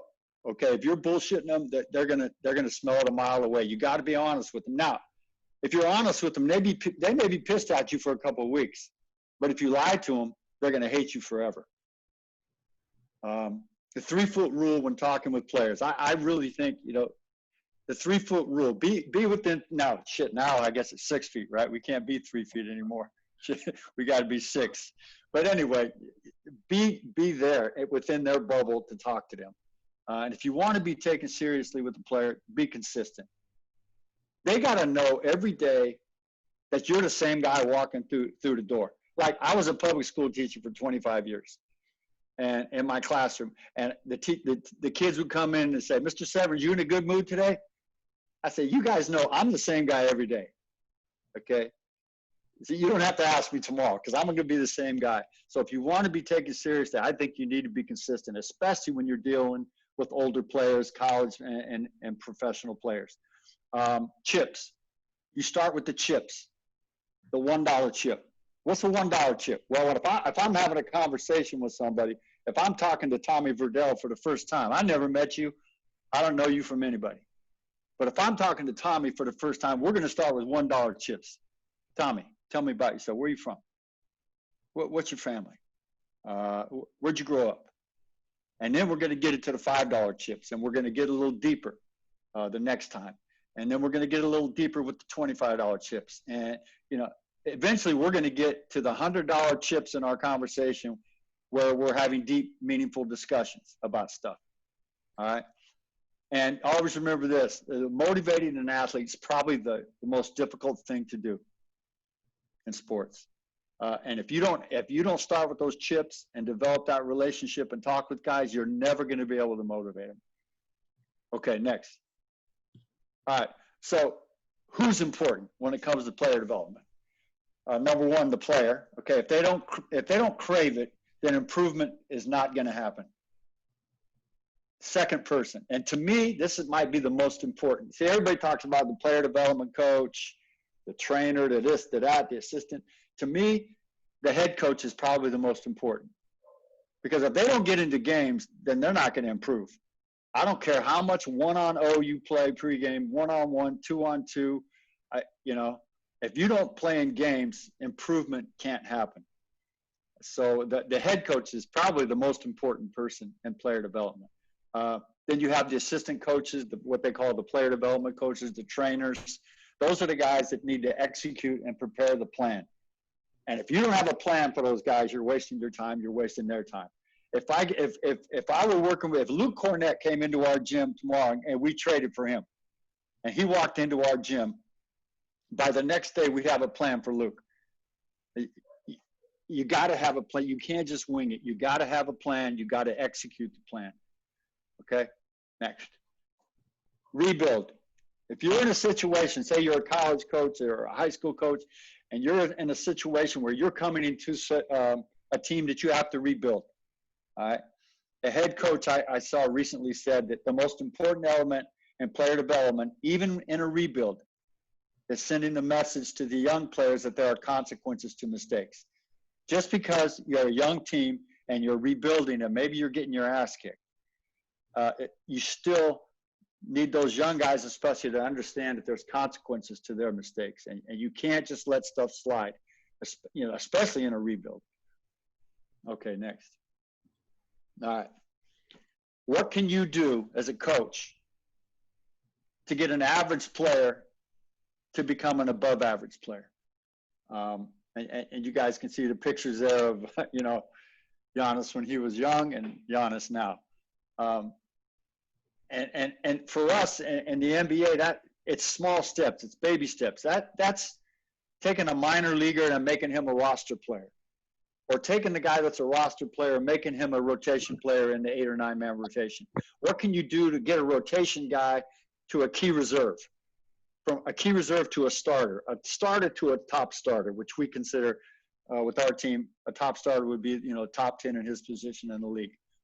Can you get a top starter and make him a core player, and a core player to a franchise player? And it's baby steps. You're not going to take a minor leaguer to a top starter in one season. But, you know, what can you do to get them to add value to their team, to your team? So it's a step-by-step process. Next. But now, if you're a high school coach, say you're a high school coach, I go, what are you going to do to get the player to be a freshman to a JV to a varsity? Maybe your varsity, you want to make the 8th, you know, to the 10th man.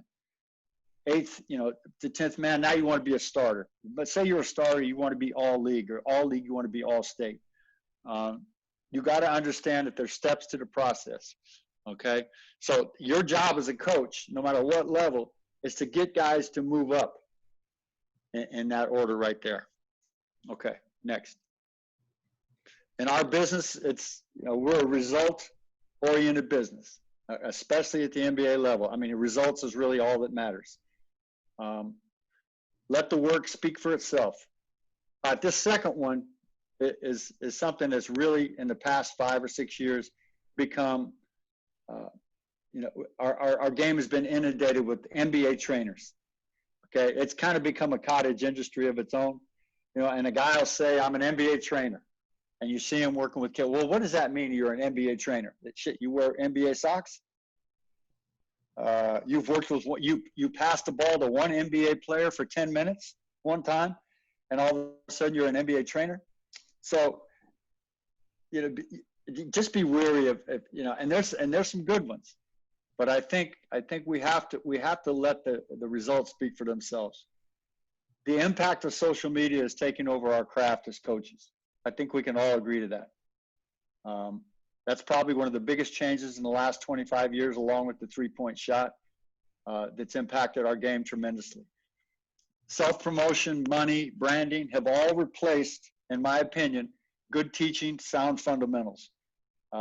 We see so many people now that are on social media that are trying to self-promote and make money and brand themselves at the expense of really good teaching and sound fundamentals. Now, it's just my opinion. That's kind of, I call it like I see it. Okay. These guys, these three guys in this Venn diagram are the guys that touch them the most. And they've got to be in sync, okay? They've got to be on the same page. You have the assistant coaches, strength and conditioning coaches, and now we even have specialists in our game. Specialists meaning a shooting coach, a ball handling coach. I swear to God, we now have ball handling coaches. We got screening coaches. We got free throw coaches. We got shooting. We got all these specialists. Not saying they're bad, but they're all part of our game. And we as coaches need to understand that these three groups of people all need to be in sync. And it's year round. We all know that. But summers and off season are the most critical. So if you're the strength coach, you got to be on the same page as the assistant. If you're a shooting coach, you better damn sure be on the same page as the assistants when it comes to shooting. Okay, next. Less is more. Just remember when working with players that, to me, it's important that they maximize what they do well first. Now I keep using Luka as an example because shit, he's here. Okay, so if I'm working with him, I'm going to maximize whatever he does well first, and we all know what he does well. Okay, so I'm going to make sure, number one, that stays sharp and that stays consistent. Understand that you can't complete the whole puzzle in a day. You can't work on 8 things. Really, in the summer, you shouldn't work on more than 2 or 3. And give you an example. I have a picture of Diana Taurasi there on the bottom. And she works out in a gym close to where I live, so I'd go watch her work out with her guy. Matter of fact, Northeast, the guy's from the Northeast. He's a really, really good coach, in my opinion, one of the best, trainers that they have out there. And so she works with him for about 2 or 3 months. And I would go watch, and they worked on the exact same 2 drills for 3 straight months. And it was just 2 simple finishing drills. And you're thinking, well, shit, when's she going to do something else? Well, that's just an example of her really wanting to master those 2 things. I swear to God, I'd go in there every day, and it's like the same 2 drills every day. So my point is, you can't complete the whole puzzle in a day, or probably even in a summer. Okay, you got to take it 2 or 3 or 4 skills at a time. Okay, Jonah, what we got? Okay, I hear young coaches say, Coach, once they get to the gym, they work. But I get tired of begging them to get there. What do you do about that? Well, if this is true, if this is a true and consistent statement, then their fate has already been determined. They're not going to make it. My point is, you can't bang them over the head to get to the gym. Okay? You just can't do it. Now, you say, oh, yeah, but once he gets there, he's great. He works hard and all this. Yeah, but if he's not a rat, and if you got to beg him to get there, in the long run, their fate's already been sealed.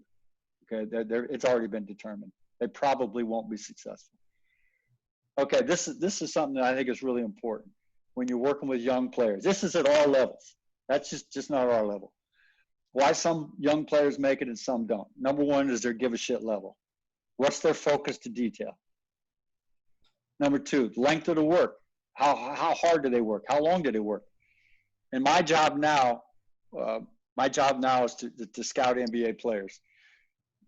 And the reason you go 2 hours before the game and sit and hang out with Jonah and talk to guys like that, so we can watch guys work pregame. Now, the young guys especially, are they going 10 minutes and then say, fuck it, I'm out? Are they really busting their ass for 30 minutes? So I think the length of the work a lot of times is very telling about a player. Number three, does he compete? Does he play one-on-ones? Does he like playing 2-on-2, 3-on-3s? If they know they're not going to get in the game, do they compete in their workouts? Are they bored with the process, or are they engaged, especially late in the season? I love to go watch guys, non-playoff teams, like, no offense, Luke, but if I go watch the Chicago Bulls in late March and you guys are out of the playoffs, I want to go early so I can watch young guys like Mukaka or who's the young left-handed point guard, Shaq Harrison.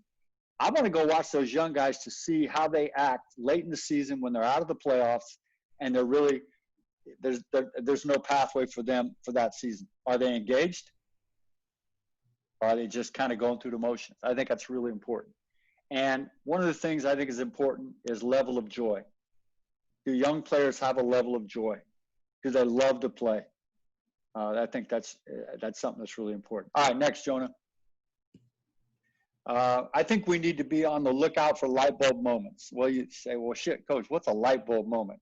That's something you see or you observe or you read that turns on the light bulb and says, shit, I never thought about it that way. I think we need to be on the lookout. For example, the ESPN study, 80% of the NBA game is played laterally and backwards. All right. But most of our conditioning is done forwards. So it's things like that's an example of something I think we need to be aware of. Just the light bulb moments. Well, shit, if we're doing all this training, but it doesn't work that way. I read a great book last week called Open. You ever read it? Basketball coaches should all read it. It's called Open. It's the Andre Agassi story. He's a tennis player. Remember him back in the 80s? I mean, he was a very, very popular player. But one of his things is, first of all, I hate tennis, he said. I hated tennis. But when he finally got with the strength coach said, Andre, what did your last guy have you doing? He said, oh, man, we ran all these suicide sprints. We run, like in basketball, you run those sprints up and down, 17s and all that. And his strength coach said, well, why do you do that? When in tennis, everything is 2-3 steps, plant your foot, stop, change direction. And so those are the things I think we need to be aware of. Light bulb moments, I call them, if that makes sense. Okay, next. Real quick on shooting. We could spend 10 hours on shooting, but we spend probably 60 to 70% of our time on it in workouts. I think it's really important that they only have one voice. If you got 8 assistant coaches talking to a guy about his shot, you're going to screw him up so bad. No matter who it is, I think they have to hear one voice when it comes to shooting. And that's really, really important. If I got Luke and I'm working with him and then 2 or 3 other coaches jump in and say, oh, yeah, well, you should be doing this. The only guy that can overrule that's the head coach. Okay? If he jumps in, you got to let him jump in. Other than that, I think it's really important that you have one voice when it comes to shooting. All right, and when it comes to shooting, I think you need to have a theory that you really believe in, and constantly test your theory. What is it you truly believe in? What do you believe about making changes in a guy's shot? Do you think you should do it during the season, or do it all in the off season? These are questions you have to ask yourself if you're going to work with the player on shooting. What are the 3 to 4 parts of the shot that you 100% believe to be true? I don't know what it is. I mean, I know what mine is, but I think if you're working with a guy on shooting, you really have to know that there's 3 or 4 things that you 100% believe to be true about shooting. And the last thing is, do you study shooting coaches? and how their methods compare with yours. I'm always, reading stuff on shooting and checking up on guys just to constantly, try to retest my theory and what I believe about shooting. Okay, next. Other things to consider. Using assistant coaches as a resource. Hey, you college coaches out there who are assistants, okay? Hopefully your head coach is using you as a resource and not just, hey, I think I spelled resource wrong there too. I should have had my spell check going. Basketball isn't a perfect game. Keep playing. Yeah, I know. So are you using assistant coaches as a resource? The worst thing is that I go to a college practice and I'll watch the head coach and he runs the whole practice. And the assistants stand around on their phones, making recruiting texts or whatever they do. And if you don't think that happens, it does. And so I think we need to really be aware that we have to use our assistant coaches as a resource. You have to involve them. And if you involve them, then that takes away their ability to stab you in the back because they were involved. Okay? They feel part of the whole thing. Try to be non-confrontational. Leave that to the head coach. Okay, if Clay Moses at a practice at Arkansas, I know the head coach is going to be confrontational. Clay doesn't have to be that. Okay, he'll leave that to the head coach. He'll be worried about teaching and schemes and fundamentals and techniques and all that stuff. So try to be as non-confrontational as you can. That's the head coach's job. The locker room is a daily lesson plan. I was a big believer and putting something on the board every day in the locker room is kind of a lesson plan for the players. So they kind of knew what was coming that day. Talk to them. This is probably the biggest thing. Sometimes you're the only guy that's going to talk to them. And I've seen it happen in high school, college. The head coach may go a week and not talk to a guy. Especially the young guys and the guys that aren't playing. And you have to talk them. You have to talk them off the ledge sometimes. Sometimes you're going to be the only player that will talk to guys. It's so important. I know. Remember when I keep going back to when I was a classroom teacher. You'd have 30 or 40 kids in every class, and make sure every day you hit each guy with something. It might just be a hey, how you doing? But sometimes you're the only coach on the staff, if you're a player development coach or an assistant coach, that will talk to them. And one of your jobs is to put out the small fires before they get to the head coach. You got to be a firefighter. You got to take as much as you can off of his plate, and you got to fight those battles before it gets to him. Okay, what we got next, Jonah? Young coaches. I always get these young coaches, Coach, how can I move up? What's my advice? Blah, blah, blah. What should I do? I said, you know what? Don't mess with happy. Don't mess with happy. Some of the most content coaches that I've ever met are high school and Division III coaches. They're very happy with where they are. They're very content. So wherever you're at, don't mess with happy. If you're not happy, shit, mess with it. Move on. Try to get something. And the last thing, I think it's really important that we all have mentors in this game. I call them the 3 a.m. guys. Okay, guys that you can call at 3 a.m. Things are fucked up and it's going bad and you got stuff. You got to have those guys in your life as coaches. And I've been fortunate enough to have some really good ones. You have no idea who those 4 guys are, but those are the guys that I go to. So I think you got to have those kind of guys in your corner. I call them the 3 a.m. guys. All right, what's next? All right, and my thing, people say, what about this crazy coaching thing? Why do you do it? And what's good about it? Take your job seriously, but don't take yourself seriously. I really think if you can laugh together, you can work together. I've always tried to kind of live by that. And people, some people might mistake it as, not being serious about your job, but that's not the case at all.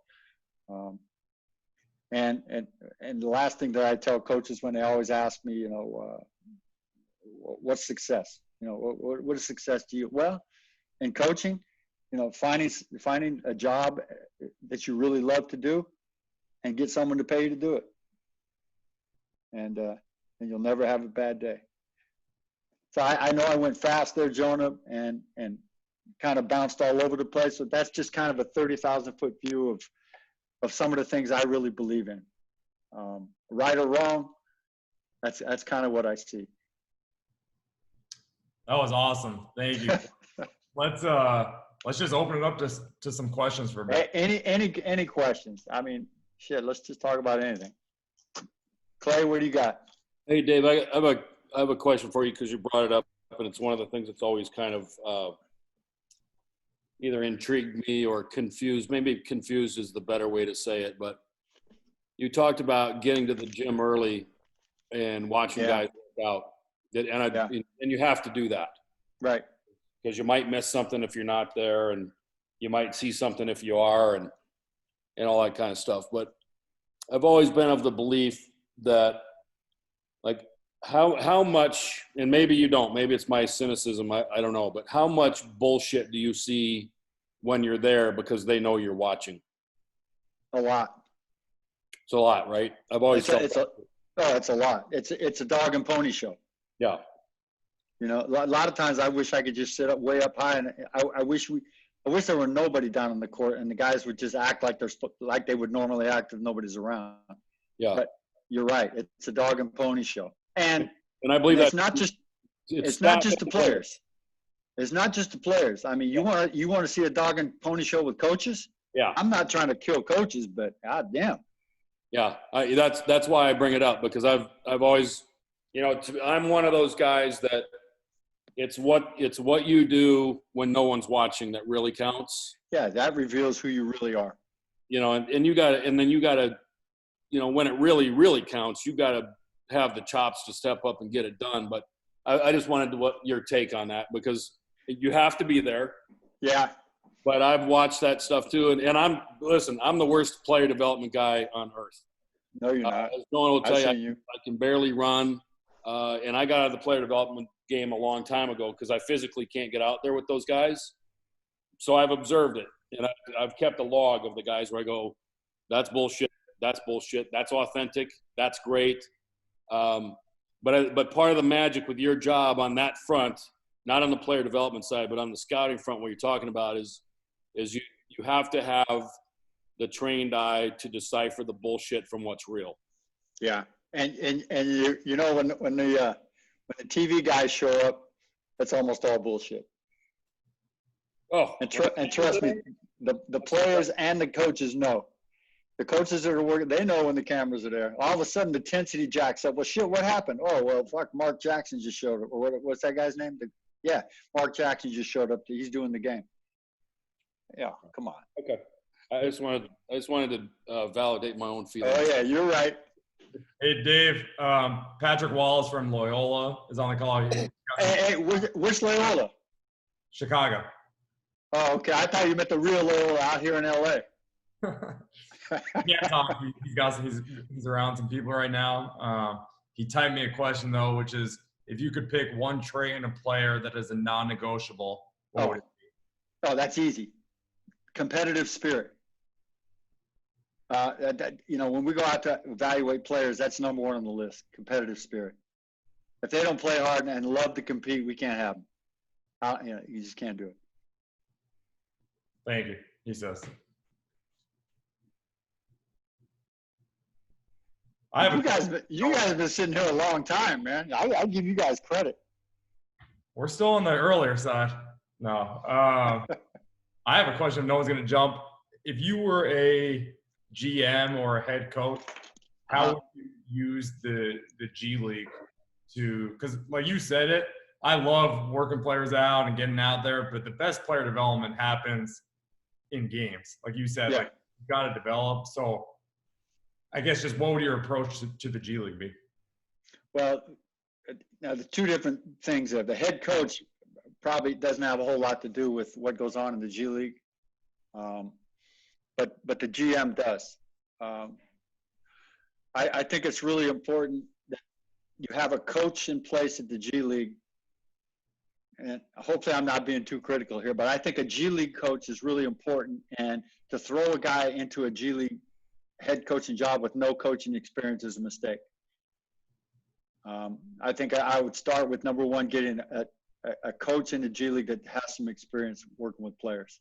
I know it's a developmental league for coaches, trainers, players, but if you're really going to use the G League to what I think it's been built for, you got to have an experienced coach, number one. And that doesn't mean a young coach, because a lot of young coaches, have some experience and have been successful G League head coaches. So I'm not saying he has to be an old coach. I'm saying he has to have some experience. In my opinion, that's really important for the G League. Yeah. I love, as a matter of fact, this week, our assignment this week, is to watch all the two-way guys. So I've been watching so much film. I love watching G League games, and I think it's good because it's wild and it's crazy and it's up and down, but there's a million possessions, and you can really, you can evaluate guys pretty well in the G League. Now, you have to be careful because it's not the NBA level competition, but the more possessions, the more evaluation you get a chance to. Can you just clarify? I have someone asking me, and I want to be a head coach in the G League at some point. You'd be great. And see, you're young, but you have the experience. You'd be ready. Right. So I think that's what Tommy's asking, but because it's the type of thing okay, you want to be a waiter, but you don't have any previous waiting experience. So how do you get there? Yeah. But yeah, we were just wondering, does that mean head coaching experience or player development or just anything? I don't think it means head coaching experience, but I think it'd be important that he's been an assistant in the ranks somewhere as a G League coach, or maybe he was an assistant, with the varsity team. It's an important position, in my opinion. It's an important position for your organization. I think you had 2 points. I think I cut you off. Shit, I can't remember the other one. Other questions? Coach, I got a question. David Polakovich from St. Louis. Hey, bud. You mentioned, how you doing? Great name, by the way. Great first name. I just wanted to ask, you mentioned the importance of role players. I remember Kirk Heinrich, who was actually one of my favorite players growing up, believe it or not. Great player. You mentioned the importance, and we all know that, but in terms of the buy-in, and I know it's different in college because guys aren't getting paid to play necessarily, and it's tough to justify that to them, but I mean, it's easy to show them a picture of a Kirk Heinrich when these guys grew up watching, Derrick Rose on the same team. How do you get guys at different levels, I know you've been at different levels, to buy into that role player, showing them that that's important and that's a key piece to their development, no matter how old they are? I mean, you look at Taj Gibson, who's, twice my age at this point, and he's still making millions in the NBA. So I was just curious what your thoughts were on that. I think, in college, I think it's a lot harder because what will they do? They'll transfer. Okay, and now even in high school, what will they do? They'll transfer. Shit, and it's crazy. And the pros, it's a little tougher. They can't leave. Okay. The one thing I think that's really important is you consistently hit on the rules specifically. And what I mean by that is, for example, our head coach, after the first 4 days of training camp, he lines everybody up in a semicircle in front of the whole coaching staff and everybody, and shoulder to shoulder, like they're taking a team picture. And he starts with the guy on the end, and he says, "This is your role," and he explains it to him. Then he goes to the next guy. "This is your role. You do this, this, and this," and he hits them. So first of all, there's no misunderstanding about what their role is on the team, and the head coach's point of view, and his point of view is the only one that matters because he controls playing time. And I think then you hit them again a couple months later.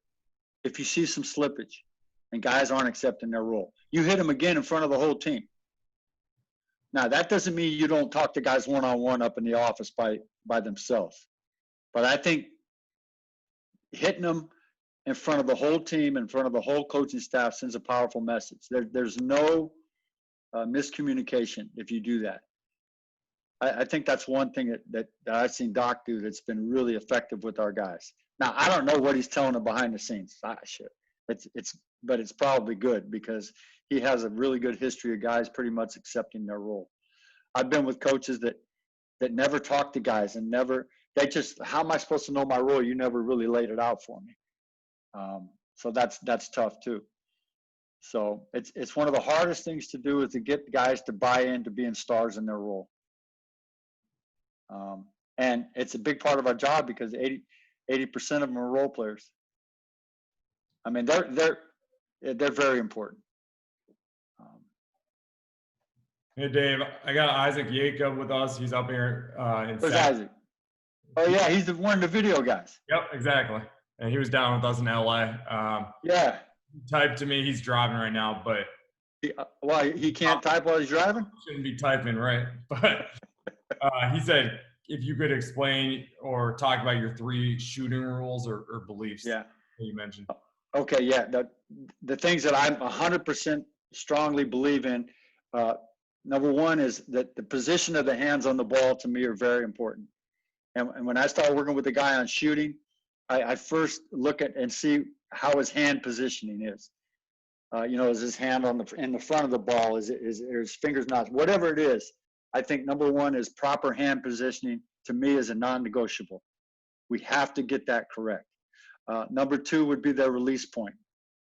The release point with the simply saying elbow above the eyebrow. We could get more into detail, but the release point of the shot to me is very important. And then the last thing that's non-negotiable to me is their footwork, their feet being part of the shot.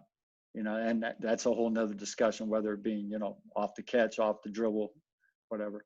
So hand positioning, the release point, and the feet are the 3 things that, to me, I 100% believe in, and I try to emphasize that when we work with shooting. Now, there's all kinds of things that will screw up a shot, but those are the 3 things that I think are really important. He says, thank you. Oh, yeah. Don't tell him, keep his eyes on the road. Hey, Coach, with those 3 things, how much do you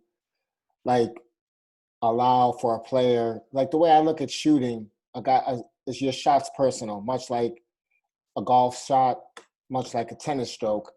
So how much with what you really want, how much do you work with them or are you dead set like your hands have to be here? Or well, that's interesting because with some guys, they're not going to change. And let me give you an example. I remember when the first day I was working with Joakim Noah, he was a young player with the Bulls, and Joakim shooting 50. I said, Joe, how about we try this? He goes, Coach, no, I ain't changing. This is the way I shoot, with that side spin, and I'm not changing. I said, okay, then the only way to get you better is to, if you're not going to change your shot, then we just need to make sure you get as many reps as you can to where maybe it improves a little bit. So some players are reluctant to change. They're not going to change. Now, if they're receptive to change, I think then you're okay. But I'm like, if a player's receptive to his hands on the ball being corrected, I think you're on your way to some improvement. But some guys won't do it. Like, let me give you an example. Like on the other end, when I first got with Blake, when we had him, his rookie year, actually he said I was rookie year, but his first year of playing, I remember when we first got with him, it was like, wow, he couldn't shoot, and he knew it, and he was uncomfortable because he couldn't shoot, and so he was receptive to everything. And if you look at him, after his first 4 or 5 years in the league, he became a pretty good mid-range shooter. And all the credit goes to him because he's an incredibly hard worker when it comes to shooting. He's very, very serious about it. But he was willing to change his hands and his release and all that stuff. So they got to have some buy-in too. Like Joakim, he wasn't changing. I would say that I would say that Noah should have been of the Blake Griffin mindset. He needed to change for the official record. Hey, but but Joakim said, and he was right. He goes, Coach, they don't pay me to shoot. Yeah, very true. Hey, come on. The only time I'm going to shoot is maybe like a free throw. And he was wide left a few times too. And right. And I love the guy. I mean, he's with us now. I love the guy. He's one of my all-time favorites. You know what the best thing about him is? He cares about one thing on the Winning. court. On the court. Yeah. One thing. Winning. Yep. He don't care about anything else. That's all he's wired to do is win. Thanks, Coach. Coach, Yeah. Coach Zach Bovair, Hey, Zach. how would you do that in the college level with the one voice idea about shooting? Because frankly, I agree with you. Right. At the college level, we don't have a shooting coach. How would you do that? How would you execute that at the college level? Here's what I would do. Hey, are you the guy that runs that that little newsletter website thing? Zach? Yes. Yeah, that's really yeah. good. I like that. I get a lot of good stuff off of that. I appreciate it, Coach. Yeah, to answer your question, if I were a college coach, I would have one of my assistants who's really good about teaching shooting be the one voice. Now, maybe the other assistants or the grad assistants are going to work on shooting too, but they're going to have the exact same voice as the assistant in charge of shooting. I'm not going to have GAs talking to the guy about different stuff. I'm going to get those guys in a room first and say, this is the way we're going to do it. I agree. And this is the way we're going to teach shooting. And I don't need 5 different, teaching points and verbiage and all that stuff. We're going to be on the same page. I agree with you. Yeah. Awesome. Thank you. Sev, Trey Moore, the Phelps School just outside of Philly. Along the same Where are you, Coach? The Phelps School just outside of Philadelphia. It's a high school. Oh, okay. Yeah. So along those same lines of like one voice, and when you're thinking about like guys like Joe Kim and Blake Griffin, how do you manage the guys that are around them when they're in the gym? Because I think That's what I hard. found is, like with high school guys, the better they are, the more people they have around them. Hey, let me ask you this, Coach. Yeah. Is that the case with you? Do you have that problem? I don't, but Okay. I'm lucky, right? Like my good players are Yeah.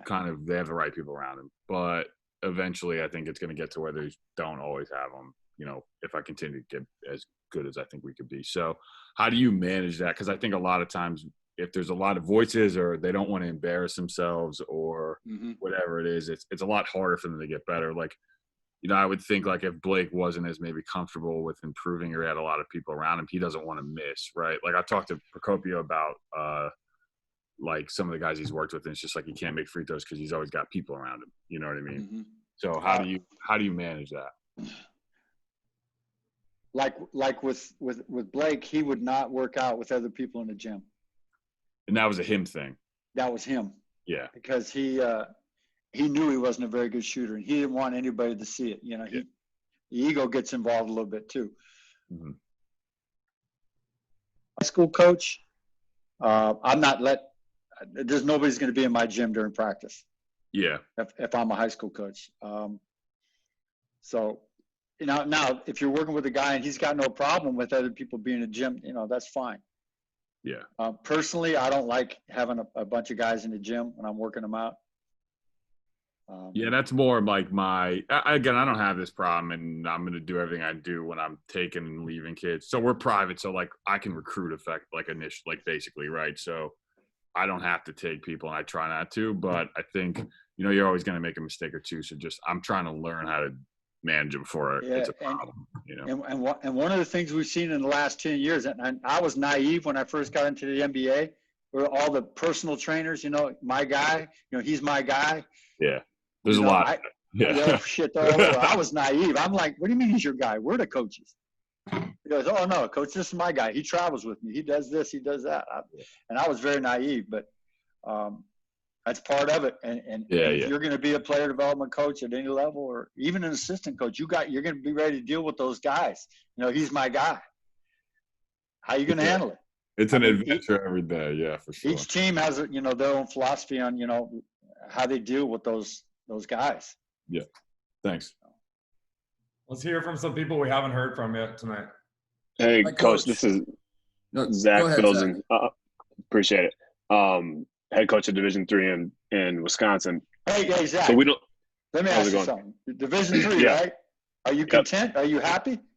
Yeah, definitely. There you go. Definitely. It's been good. Don't mess with happy. For sure. So my question is, we don't have a lot of time in the off season to work. We don't have any to work with our guys. But one of the things we can focus on is footwork when we get them during that month. So my question for you is, what's your philosophy on footwork, shooting footwork specifically, first step footwork specifically? Are you more, I'm sure at your level it's more personnel, kind of comfort level and tendency. If you're at the college level, would you be more that way? Would you be more, this is the way we're going to teach it? If so, what would that be?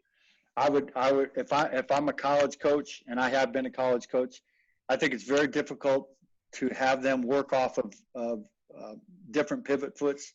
I would be very strong in teaching the dominant pivot foot. If I'm a right hand player, it's going to be my left foot. I would teach 90% of my stuff would be off of a dominant pivot foot. I'm really strong on that because I don't. Hey, let me ask you something, Zach. Yep. Are you right hand dominant? Yeah. Yep. Are you okay? And are you right foot dominant? Yep. Yep. Everybody has a dominant hand and a dominant foot. Okay. And for most right-handed players, like if we looked at Luke right now and said, Luke, let's get on the court, and I want you to jab step me. I guarantee you he's going to jab step me with his right foot, and his left foot's going to be his pivot foot. So I think most players operate better off of a permanent pivot foot. Very few guys can operate effectively off both feet as his pivot foot and be able to jab and play like that. So if I'm a college coach, I start there. And it would be primary pivot foot for almost 90% of what we do. Now, obviously, coming off screens and shooting and off the drill, that's a little different. But when I'm catching the ball and I'm faced up and we're playing in a triple threat or whatever, I'm going to teach the dominant pivot foot. That's good. One follow-up question, if that's all right. How big of a first step are you teaching? Are you saying short, quick? We don't. Okay. No, I'm not trying to be flip or anything, but I'm just just go. It's like if you're working with players and they have a really good first step and they beat a guy, and you go back and say, well, what did you do? Did you go 6 inches? Did you go 12? He'll like, shit, I don't know, coach. I just went. I'm serious. I mean, you don't. No, I get it. I appreciate it. Yeah, as long as they don't travel, I'm with you. Appreciate it. Thank you. Hi, Coach. GP Gramacki. I coach the women at Amherst College in Massachusetts. Oh, okay. Thanks for coming tonight. My question is what you touched on earlier about your number one trait. Yeah. The competitive spirit. Yes. So it's like you go to AAU tournament, you see the player just, fighting tooth and nail. You bring him in the office for an overnight and, everything looks great. Wait. Hold on, Coach. What's that? You coach women? Yes. You can't bring them into the office for an overnight. I'm just teasing, Coach. No problem. And then, you get them and they show up on campus and they're joining the Glee Club and they're doing all these things at our college. It's really recommended. You get the student athlete experience, which is great, being a high academic school. Right. They don't have the competitive spirit you maybe thought they did when you watched them play. What are your measurables and how do you look for that? Yeah. I think that's where you have to evaluate them multiple times. You just can't, to me, and I'm sure you don't do this, you watch a kid play one time in an AAU tournament and all of a sudden you're going to offer him a scholarship or, whatever. I think you have to see him play multiple times. And that's why when we evaluate players, I say competitive spirit is the number one thing, but that's based on seeing them play, multiple times, 10, 12 times a year. And if you see consistently that they're not competitive, I think then, you avoid them. But I just think you do as good a job as you can in evaluating them consistently. Like if you're recruiting a high school senior girl, you're going to watch her play 5 to 7 times. And is that competitive spirit consistent? And as soon as you see it's not and it's slipping up, maybe that's a red flag. I don't know if that answers your question, but I want to see it consistent. Either way. Great. Thank you. Maybe 1 or 2 more questions. Hey, Coach. I just had one. Hey, what's up? Yeah. So like I just kind of like it kind of comes in my own thoughts and theories of like shooting, but really it could be kind of anything. But like you kind of talk about like just guys being like competitive, but say like there's a guy who's super competitive and loves to play, but like just can't shoot or something like Yes. that, or they're tenacious rebounders, but they just like won't do this one thing, right? Like, have you had much success, or like do you think it's like really possible to kind of tap into that in terms of like being able to apply like because there's something about every player that like they love some aspect and it can just be like they just love to shoot the ball, they love to play against other people, or there's like they could even like just the attention of playing or something like that. Like, do you have success in like being able to turn that thing about them that likes what they're doing into like a completely different skill that they're not really used to? Like, I think shooting's like the biggest example, but like a lot of times you have good athletes and you're like, oh, if you can just learn how to shoot, but like if they have no interest in shooting in the beginning, like you're not gonna be able to do it. So it's like, can you like adjust whatever it is that they do like into shooting? Can I give you an example of a player that I think you're talking about right now? And we drafted him pretty high as a young kid, and he was a great athlete, horrible shooter, and wouldn't work on his shooting. And he played with us for a couple of years, but he became a very good defensive player, but never developed into a shooter. And to this day, he's a starting guard on the team with the best record in the league right now. You probably know who I'm talking about. He has never really worked on his shooting. And so I think all the coaches he had have said, okay, since you're not going to work on it and develop as a shooter, you need to be excellent in some other area. And he developed it into a very good defensive player, one of the best defensive players in the league.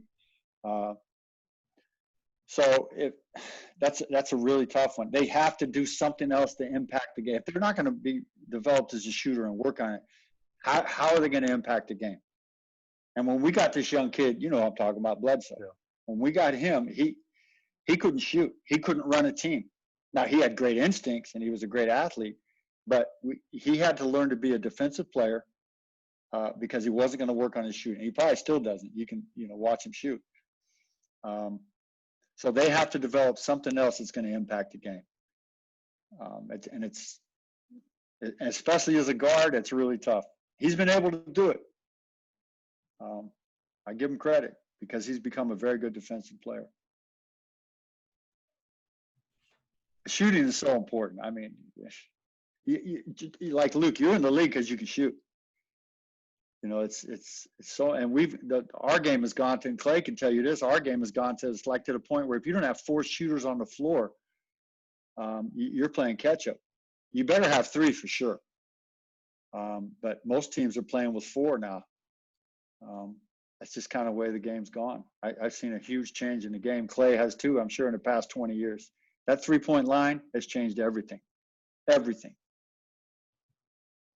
Hey, Coach, a follow-up question from Patrick about GP's question. But how much emphasis do you put on body language when you're evaluating players? Huge. And like Clay said, their body language will change when they know you're watching. So a lot of times what happens during the game, they're on the bench, they forget you're watching. That's the time to watch their body language. Because like if there's a timeout and they're fucking around on the bench, or they get into it with a teammate or with an assistant coach, or they're not paying attention, that's the time to evaluate their body language. Because in warm-ups, they know you're watching. But it's huge. Like body language and how they respond to officiating. How do they respond to a bad call? How do they respond to getting their ass chewed out? So, but warm-ups, it's all show, pretty much. You got to watch body language during the game, during timeouts. Maybe one more question from someone we haven't heard from. Hey, Coach, this is Anthony Beaumont. I have a question for you. You said 80% of the game is played laterally and backwards. Yeah. How does that affect your player development, and how does that affect your scouting of evaluating players? And have you seen any players that have really dramatically improved their lateral defense? Yeah, I have. And that's probably more of a player development concern. If I'm scouting and evaluating, I don't. Can you hear me, Coach? Yep. Can you hear me? Yep. Okay. Yeah, can hear my headphones died. That's more of a player development thing. I think in knowing that, you have to design your workouts with players, understanding the value of playing backwards and playing laterally. If I've got a player and we're doing shooting drills or whatever, I'm going to make sure that there's some backward movement and then forward movement back into a shot. There's some lateral movement into a shot. And especially if I'm working with a guy defensively, which we don't do enough with player development, we don't do enough on defense. And if I ever got back into it, I would make sure that I did more defensively, having guys moving backwards and moving laterally. But you can improve. I've seen guys' lateral ability improve. Dave, I'm asking a serious question here, and Seth is on the call. So, the 80%, is that something that your analytical people have told you, or that just observation? That was an ESPN study that I saw. Now we got 7 analytical guys. I'm sure they could figure it out. Have you ever heard that, Seth? Sounds about right. Just the amount of time you spend doing things that aren't straight ahead sprinting is pretty high. So it's a lot of change of direction, shuffle, backpedal. From like the tracking data, it's definitely you spend much more time not running forward than you do running forward. That's awesome. I think now with the second spectrum, we could really break that down into how much a guy actually is running backward and laterally in a game. I'm sure we measure everything else. I'm sure we can measure that too. Yeah, that's why I was asking that it wouldn't actually be that hard to do. They could have it in, a moment's time. And it would be obviously customized to, I'm sure, positions and style of play and that sort It's of a little hard to do. Is it hard? Yeah, I mean, it's like it is, because the way that not to go too deep into it, but the way that data comes in, you can't see what direction a guy is facing. So you have to kind of intuit from kind of how his overall movement, whether he's going forward, backward, side to side, and you can figure it out. But it's a little bit it's a little bit more involved than just like there being he's moving he's moving the same direction he's looking, which would be kind of obviously going forward versus side to side and back pedal. So it's those squiggly little tadpoles on second spectrum. You can't tell which direction he's going. There's some art that has gone into making those displays. That's not how the data comes to us. It's both an art and a science. Yeah. Hey, we'll get Mr. Ballmer on that. He'll take care of that with the Microsoft stuff. He'll get that figured out. Tell him to make a donation to C3 when he's at it. Right? His account's not able to make deposits that small, Jordan. Yeah. Touche. Well, Dave, thanks a lot. This was really good. I know Rico's left us, but both of you guys were awesome tonight. I will send a link to the video from tonight the next day or two, as well as a contact list with some of the PowerPoint from tonight. So feel free to reach out to each other. As a reminder, I think Zoom's doing all these updates, so you got to update it by the end of May in the next 2 days, or else you can't get on a Zoom call. So just try to do that before next week. And I know we all have a lot of Zoom calls during these days. So just a reminder on that. And thanks a lot for everyone attending. It was another really good week, another good week in the books. Hey, Joan, I was going to throw one thing out to you. I wanted to get it in when Rico was still on the phone. But if you haven't seen the documentary about basketball from Prince George County in Maryland, it's great. It's incredible. You should go watch it. Hey, and can I say one more thing, Jonah? Please. Kind of, you guys started off with the whole thing in Minnesota this week, and I just, if you want, if there's another documentary that's out now that they've filmed, it's a very short one. There's 12 episodes. They're only 7 minutes long, but it's called Blackballed, and it's about the Donald Sterling situation. I was living in the middle of that. It happened 6 years ago. But you want to talk about, a situation where, race was the center of it and how our guys reacted, and watch that because it was pretty powerful. It's called Blackballed. Awesome. Thank you guys. Have a good night. Stay safe out there. Appreciate it, everyone. Thanks, everyone. Appreciate it, Jonah. Appreciate it. Thank you, Jonah. Yes, ladies. Thanks, Tommy.